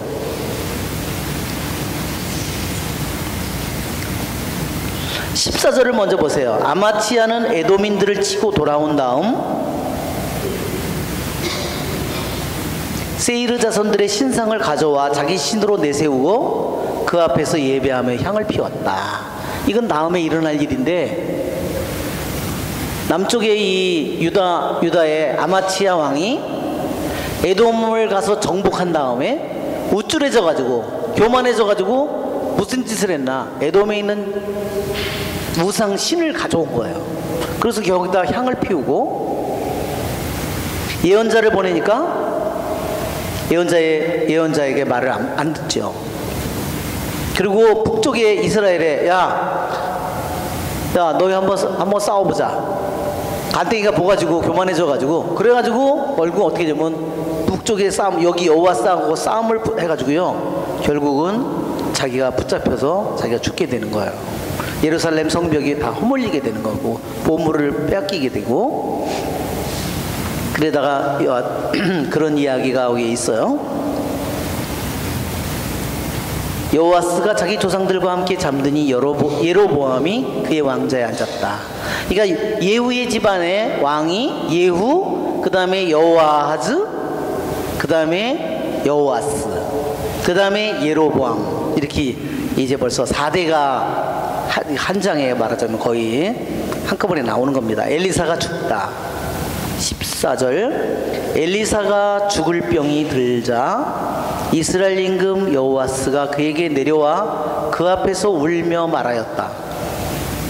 예, 여기 보면 여호와스는 주님의 눈에 거슬리는 악한 짓을 저질렀고 예로보암의 죄에서는 돌아서지 않았는데, 엘리사가 죽을 때가 되니까 갑자기 엘리사를 찾아와 가지고 막 울고 있어요, 왕 임금이. 그러면서 뭐라 하냐면 나의 아버지 이스라엘의 병거이시며 기병이시여. 우리나라 같으면 이런 일이 일어날 수 있을까요? 우리나라 조선시대의 임금이나 고려시대의 임금이 예언자를 찾아가서 울면서 나의 아버지 그렇죠? 그러면 대신들이 상감마마 고정하시옵소서, 그렇죠? 그렇게 하겠죠? 어림도 없는 소리죠? 예, 엘리사가 죽을 병이 들었다.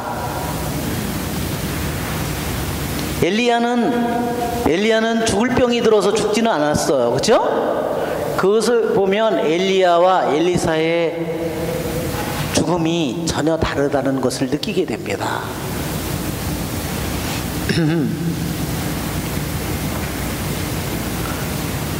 그래서 유대인의 전승에 의하면 엘리사가 왜 죽을 병에 들렸을까? 그렇게 하느님의 훌륭한 예언자이고 하느님의 종인 엘리사가 왜 죽을 병이 들렸을까? 그것은 한 가지 병은 그 어린아이들을 죽였기 때문이다, 그렇게 해요. 암콤 때문에 나타나서 죽었잖아요.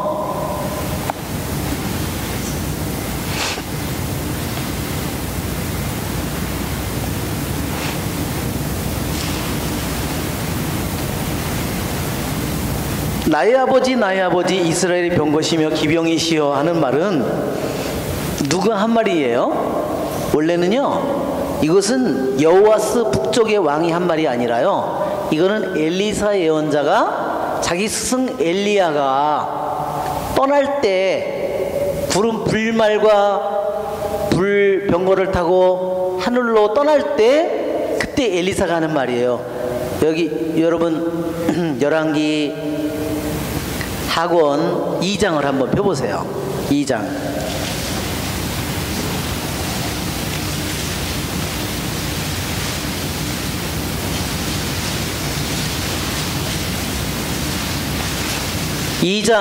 엘리사는 자 11절 그들이 이야기를 하면서 계속 걸어가는데 요르단강 건너편에서 그랬다 그랬죠? 요르단강 건너편에서. 지금 말하자면 요르단강 건너편이라는 것은 지금의 요르단 지역이에요. 자, 그들이 이야기를 하면서 계속 걸어가는데, 즉 엘리야와 엘리사가 계속 이야기를 하면서 주고받으면서 걸어가고 있는데 갑자기 불병과 불말이 나타나 두 사람을 갈라놓았다. 그러자 엘리야가 회오리 바람에 실려 하늘로 올라갔다. 엘리사는 그 광경을 보면서 외쳤다. 나의 아버지, 나의 아버지, 이스라엘의 병것이며 기병이시오. 그게 누가 한 말이에요? 엘리사가 한 말이에요.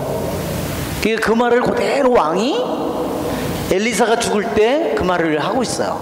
무슨 뜻이냐? 여기 우리 그림에 보면 많은 사람들이 그림을 그려놨죠.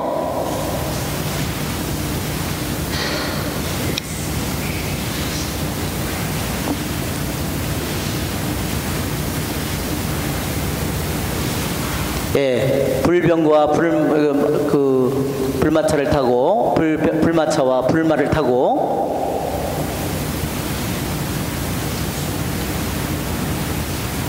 예, 하늘로 올라가는 장면이고, 이 그림은 특히 우리 마음속에 여기 스승님의 고도자락을 붙들고 벗기고 있어요.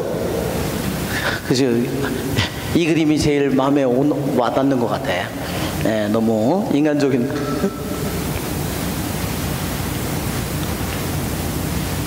나중에 그래서 고도자락으로 요르단강을 치죠. 네, 이때 나의 아버지, 나의 아버지, 이 말을 하는 것은 바로 이때입니다. 나의 아버지, 이 말을 하는데 이 말은 무슨 뜻이냐면요, 나의 아버지, 나의 아버지, 이 말은 나의 스승님, 나의 스승님, 이런 뜻입니다.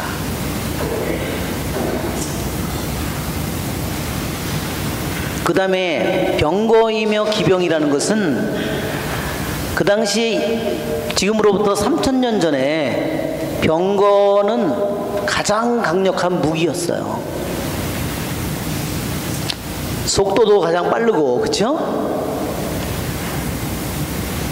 그래서 이스라엘의 병거이며 기병이라는 뜻은 바로 엘리사가 엘리야한테 한 그 말은 무슨 뜻이냐면, 이스라엘의 병거와 기병이 많지만 아무리 그것이 10만, 20만 대군이라 하더라도, 병거가 1000대, 2000대가 있다 하더라도 그 모든 것보다 더 강력한 것은 스승 엘리야의 예언자의 기도라는 거예요.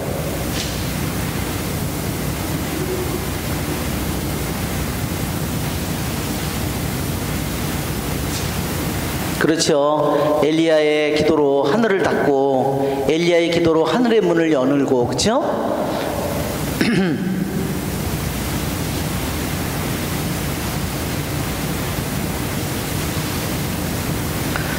즉 여기서 요아스 왕이 나의 아버지, 나의 아버지 하는 말은 나의 스승님, 나의 스승님, 기도로 어떤 병과 군마보다도 더 이스라엘에 큰 힘을 가지신 분이시여, 이런 뜻입니다.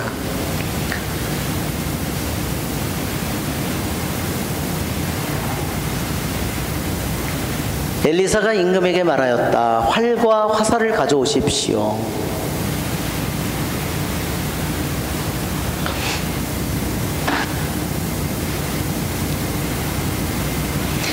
왕이 자기가 죽을 때가 다가왔을 때, 엘리사가 이제 말하자면 죽을 병상에 누워 있을 때 임금이 찾아왔어요. 그리고 울면서 그렇게 얘기했을 때 엘리사는 자기의 죽음 전에 축복을 왕에게 주는 거예요. 왕이 찾아왔기 때문에 특별히 왕에게 그러한 축복을 줍니다. 임금에게 활과 화살을 가져오십시오, 그랬어요. 임금이 활과 화살을 가져오니 엘리사가 이스라엘 임금에게 활을 당기십시오. 임금이 활을 당기자 엘리사는 자기의 손을 임금의 손에 얹고 동쪽 창문을 여십시오 하였다. 임금이 창문을 열자 엘리사가 쏘십시오 하고 말하였다. 임금이 활을 쏘니 엘리사가 말하였다. 주님께서 베푸실 승리의 화살입니다. 아람을 이기실 승리의 화살입니다. 예, 이때 아람군을 당할 수 있어요, 없어요? 여호와스가 못 당하죠? 아람 손에 넘겼기 때문에 당할 수가 없어요. 그런데 엘리사가 활과 화살을 가져오라 해서 활을 임금이 이렇게 당겼어요. 그렇죠? 활을 이렇게 당겼습니다. 그때 엘리사가 뭐 어떻게 했냐면 임금의 손에다가 자기의 손을 덮은 거야.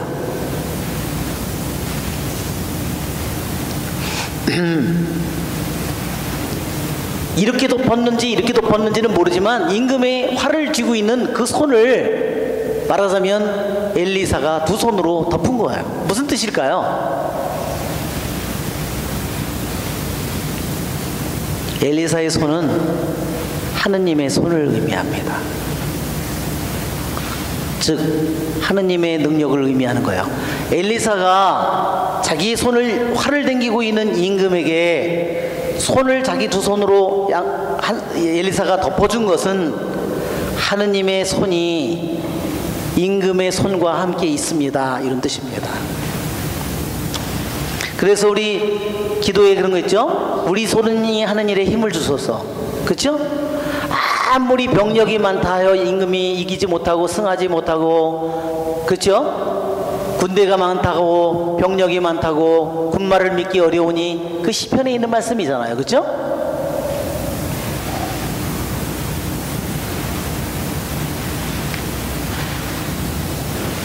아무리 병마가 많고 용사가 많고 군대 수가 많아도 하느님께서 그 손에 힘을 주지 않으면 다 무용지물이라는 겁니다. 즉 이제 엘리사 예언자가 임금이 활을 당겨서 이걸 할 때 손을 덮어준 것은 하느님의 손이, 하느님의 능력이 이제 임금님과 함께 할 겁니다. 이때까지는 어떻게 했죠? 적의 손에 넘겼어요. 하느님의 손이 어디에 있어요? 아람군에게 있어요, 말하자면.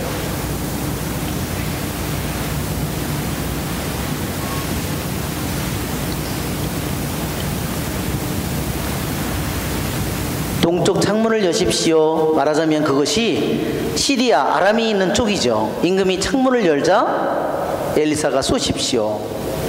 주님께서 베푸실 승리의 화살입니다. 고대인들이요, 전쟁을 시작할 때, 전쟁이 시작된다는 것을 알릴 때 뭐라고 했냐면요, 화살을 쐈습니다. 활이나 칼이나 창을 던졌어요. 적의 땅으로, 말하자면 대치했을 때 적의 땅으로다가 활을 쏘거나 칼을 던지거나 창을 던지는 것은 뭐냐면 전쟁을 선포한다, 이런 뜻입니다.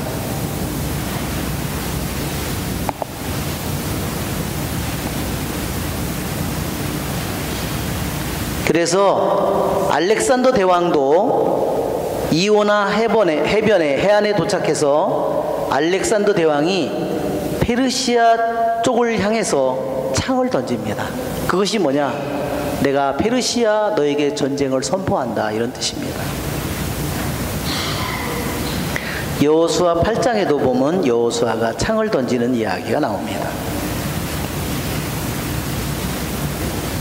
자, 이 엘리사가 예언을 하는 건데, 말하자면 예언의 행위가 하나는 화살을, 창문을 열어서 밖에 쏘는 거고, 또 하나는 뭐예요? 여기 있는 것처럼 두 번째는 화살을 하나 쐈죠? 나머지 화살을 가지고 화살을 잡으십시오. 화살을 잡으니 땅을 치라고. 그러니까 화살이, 남은 화살이 여러 개 있잖아요. 그거로 바닥을 치라는 거야. 그렇게 치라는 거예요. 자, 활을 쐈을 때 승리의 화살이라고 그랬잖아요. 그렇죠? 아람을 이길 승리의 화살이라고 했잖아요. 그래서 두 번째로 화살로 땅을 두드리라고 했을 때 임금이 어떻게 했어요? 몇 번을 쳤어요? 땅을 3번 치고 그쳤다. 그것은 약한 믿음을 보여주는 거예요. 왜? 이미 화살은 승리의 화살이라고 했는데 완전히 신뢰를 안 하는 거예요. 승리의 화살이라고 했는데도 그냥 미심쩍어 하면서 그냥 이렇게 친 거예요. 그러자 하느님의 사람이 임금에게 화를 냈다. 임금께서 5번 치셨더라면 아람을 전멸시켰을 겁니다. 그러나 이제는 아람을 3번밖에 치실 수 없게 됐습니다. 자, 이것이 예언인데, 예언이 이게 하느님께서 이스라엘에 승리를 주는데 승리가 누구에게 달려 있어요? 임금의 믿음에 달려 있는 거예요. 참 신기하죠?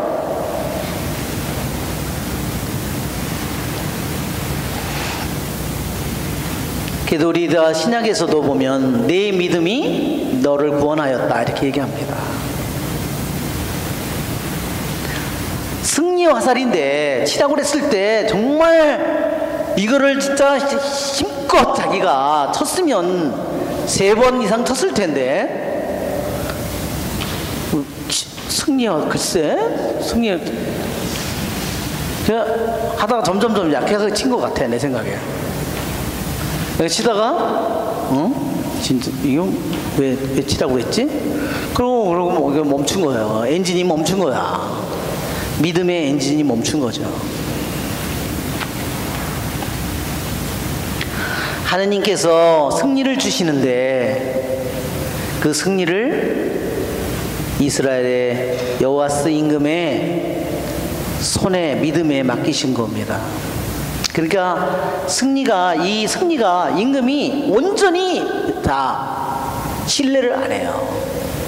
엘리사, 그 유명한 엘리사 예언자가 왔는데도 온전히 신뢰를 안 하는 겁니다. 그러고 나서 엘리사가 죽으니 사람들이 그를 장사 지냈다. 예, 엘리야와 엘리사는 너무 죽음이 다르죠?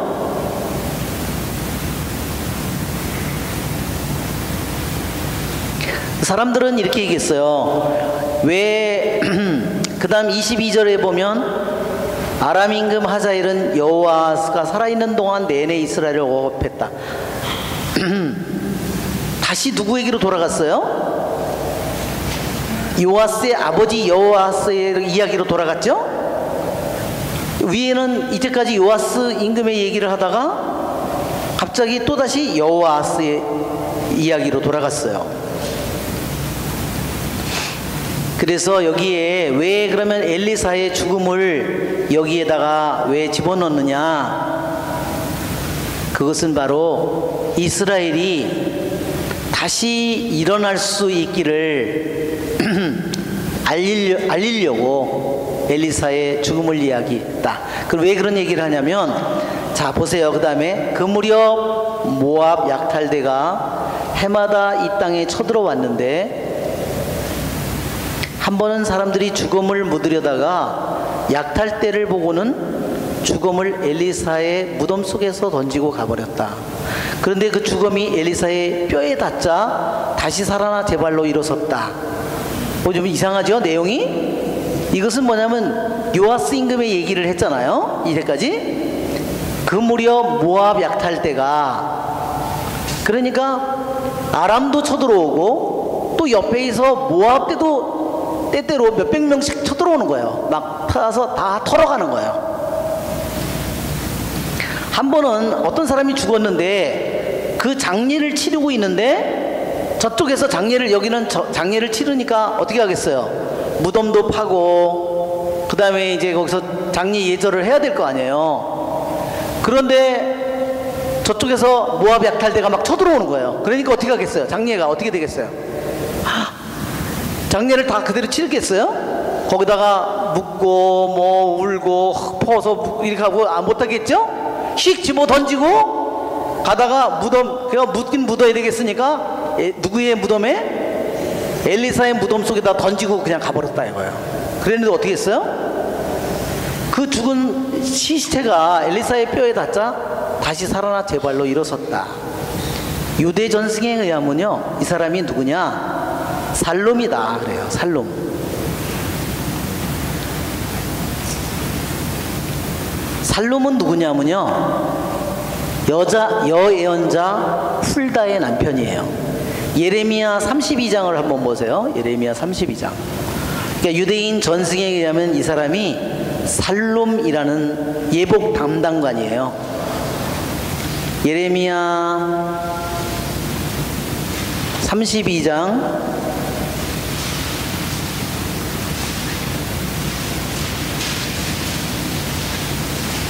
32장 7절.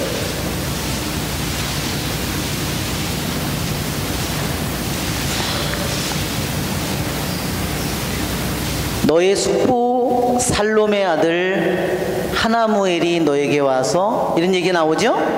여기 숙부 살롬, 이 살롬이 누구냐? 여예언자인 훌다의 남편이에요. 이 살롬이라는 사람이, 이 죽은 사람이 살롬이었는데, 이 사람은 굉장히 자선을 많이 했다는 거예요. 이 사람이. 그런데 살롬이라는 사람이 무슨 자선을 많이 했냐면요, 가죽 주머니에다가 낮에 항상 가죽 주머니에다 물을 가득 퍼서 그거를 메고 성문 앞에 가서 앉아 있었대요. 그러고서 오는 사람에게, 너무너무 목이 마른 사람에게 그 물을 마시게 해줬대요.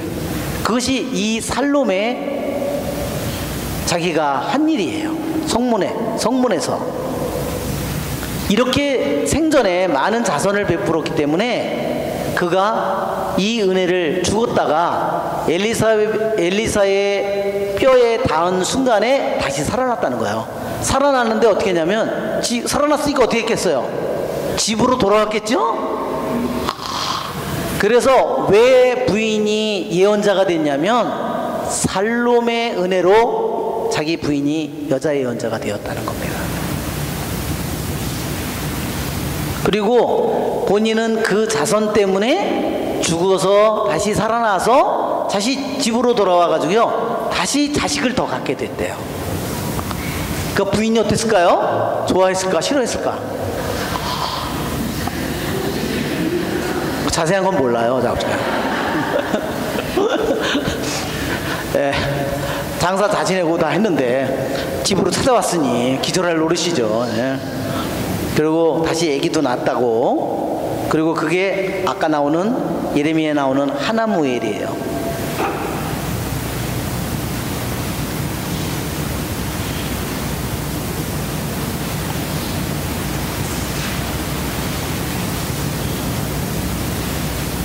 자, 이스라엘과 아람의 전쟁. 아람 임금 하자엘은 여호와가 살아있는 동안 내내 이스라엘을 억압하였다. 다시 요아스의 이야기로 나오다가 다시 아버지 얘기로, 아버지 왕에 대한 이야기로 나왔어요. 주님께서는 이스라엘 백성에게 자비를 베푸시고 그들을 가엾이 여기셨다. 예, 즉 이스라엘을 억압했다는 것은 이스라엘이 많은 죄를 짓고 예로보암의 죄에 그것을 떠나지 않고 거기서 돌아서지 않았기 때문에 하느님께서 그들의 손에 넘겼기 때문에 계속 이스라엘은 아람군에게, 모압 약탈대에게, 뭐에게 계속 시달리는 거예요. 그런데도 주님께서는 그들을 멸망시키지 않고 그들을 가엾이 여기셨다. 왜? 아브라함과 이삭과 야곱과 맺으신 당신의 계약을 생각하시어 당신 백성에게 얼굴을 돌리셨던 것이다. 예, 주님께서 얼굴을 이렇게 돌리셨다가 다시 외면했다가 다시 얼굴을 백성에게 다시 바라봤다는 거죠. 자, 왜, 무엇 때문에 무엇을 생각하셨다 그랬죠? 아브라함과 맺은 계약, 이삭과 맺은 계약, 야곱과 맺은 당신 계약을 생각하셨다. 예, 이것을 우리들이 생각해 보면 참 아브라함과 맺은 계약은 창세기 12장이죠. 한번 창세기 12장을 한번 보세요.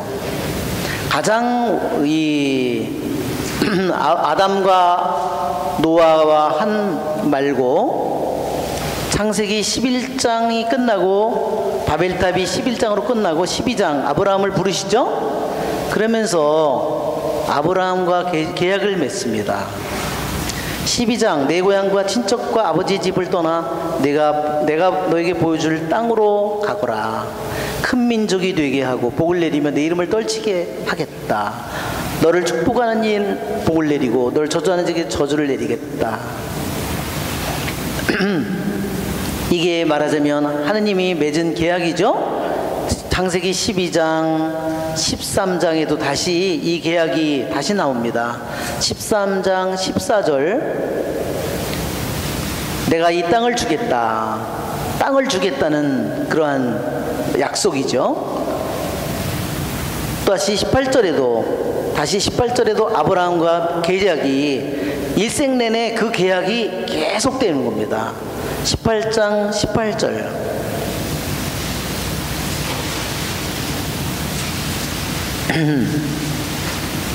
아브라함은 반드시 크고 강한 민족이 되고 세상 민족들이 그를 통하여 복을 받을 것이다.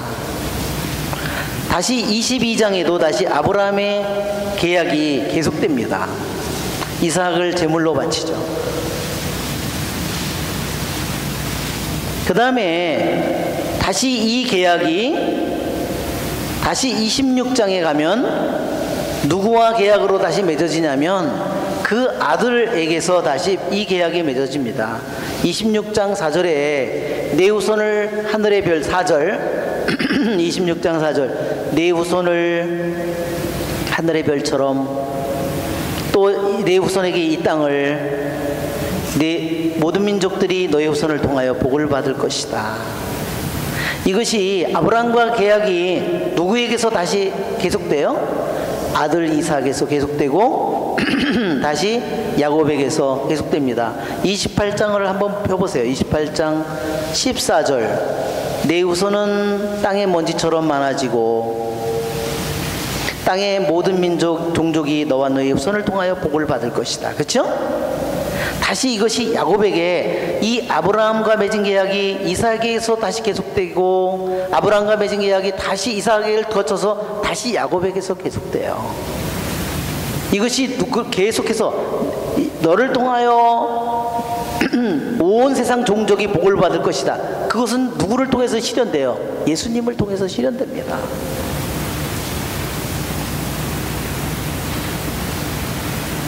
그러니까 아브라함과 이삭과 야곱은 이 계약에 항상 충실해요. 우리가 한번 여기에서 예후에게 하느님께서 왕의 자리에 세워줬고 왕의 가문을 세워줬잖아요. 예후의 왕가와 예후와 여호아즈와 요아스와 여로보암의 이 가문과 아브라함의 가문과 한번 비교를 해보세요.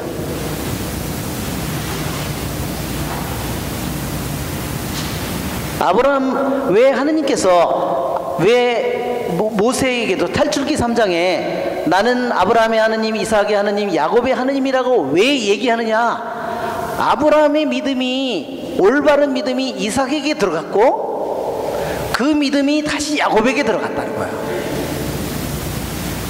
그건 영원히 잊을 수 없는 이름이에요. 한번 예후의 이 가문 왕가와 비교해 보세요. 아무리 높은 자리에 세워져도 어떻게 돼요? 하느님을 온전히 섬기지 않는 우상이 자리 잡고 그들의 마음속에 자리 잡고 있는 그들은 자식에게, 소자에게, 증손자에게 뭐예요? 끊임없이 어둠이 그들을 덮치고 있는 겁니다. 그들을 이 예후의 가문을 멸망시키지 않는 이유는 뭐예요? 바로 아브라함과 이삭과 야곱과 맺은 계약, 그들이 그 계약에 아브라함, 이삭, 야곱이 얼마나 계약에 충실했는가.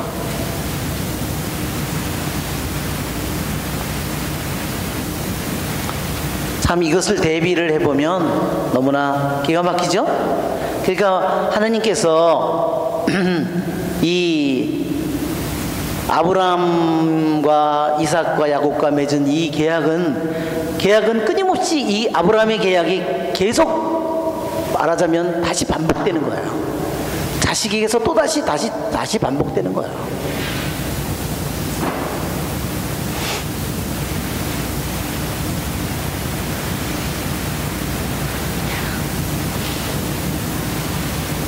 자, 창세기 31장을 한번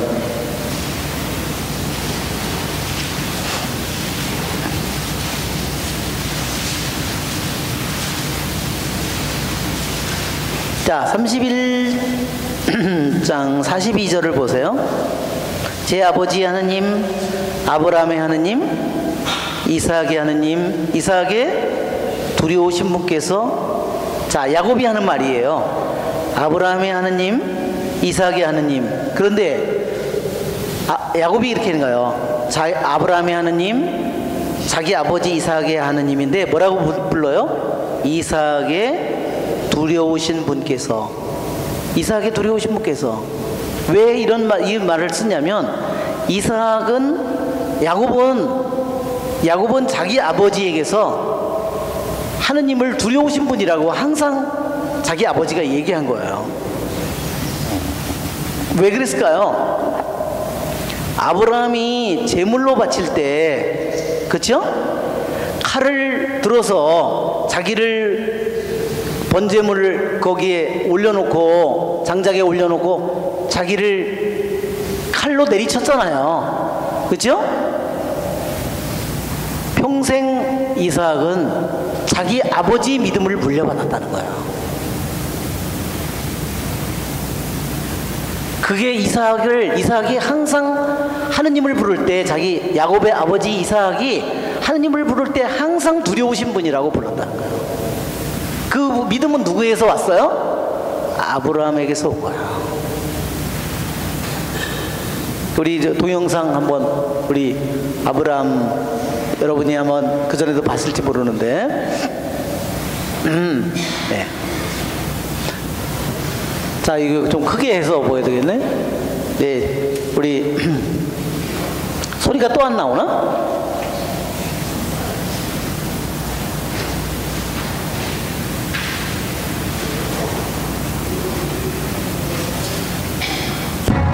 다시 처음서부터 해야 되겠다. 다시 처음서부터 해야 되겠네. 전체로다가 나가고.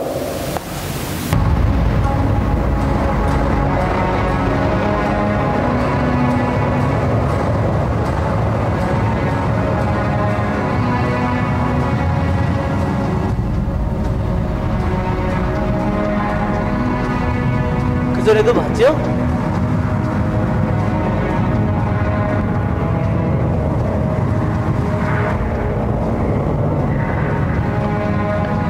이게 어디에 산을 가는 거예요? 모리아산이죠? 모리아가 무슨 뜻이라 그랬죠? 네, 모리아가 최고급 모리아기 나오는 산이라 그랬어요. Father, we have the firewood, but where's the lamb? 불은 여기 있는데 아버지, 양은 어디 있어요? Will provide a sacrifice, my son.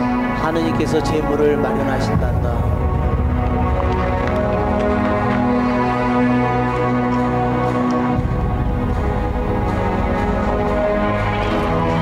Did Abraham take a lamb? No, mistress. 아브람 못 봤어요?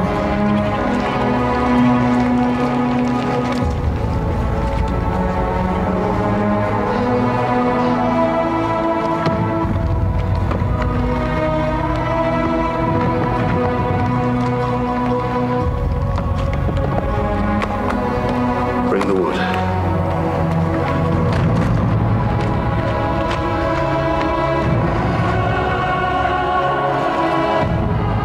칼이죠?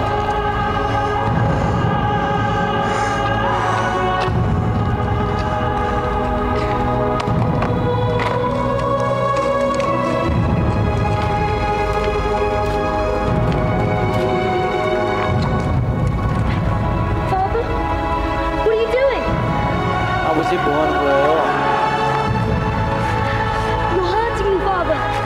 아파요, 아버지. Isaac, you must trust in God. 너는 하나님을 신뢰해야 된다.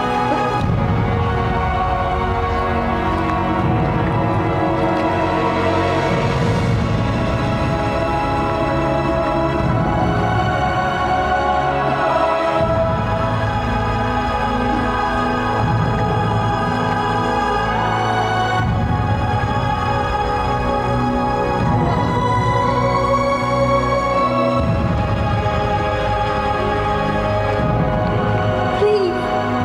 Please. 제발 Please. Father. Forgive me. 나를 용서하거라.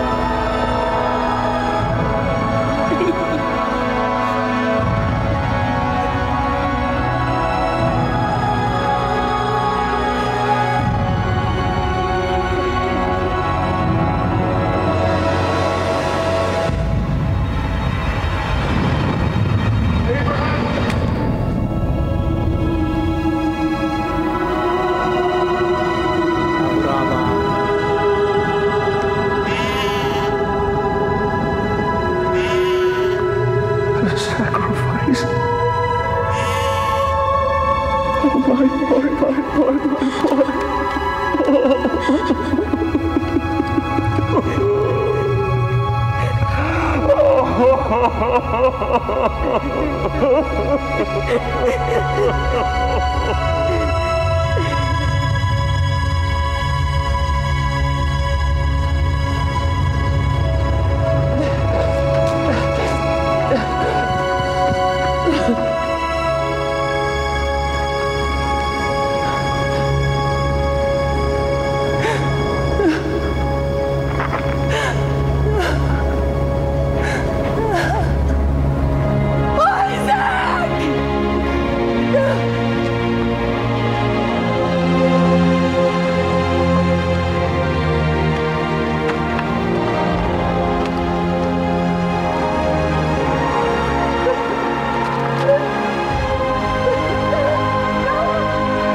Abraham has passed the ultimate test. He will become the father of God's nation. Now it's up to Isaac. He will have a son called Jacob. 예, God will 이삭이 rename him. 왜 하나님을 두려우신 The 하나님이라고 promise 얘기하는지 of 아시겠죠? descendants is new. 왜 이 아버지 아브라함의 믿음이 어떻게 해서 이삭에게로 들어가는지, 그렇죠? 그것은 자식은 부모가 하는 것을 다 보죠. 그렇기 때문에 속일 수가 없어요. 그래서 아브라함의 하나님이 그대로 아브라함 아버지를 통해서 자식에게 가고 그것이 다시 자식에게 들어가는 거예요. 그것이 아브라함의 하나님, 이삭의 하나님, 야곱의 하나님이에요. 자, 영광이 성부와 성자 성령께 영광 성부와 성자와 성령의 이름으로 아멘. 네.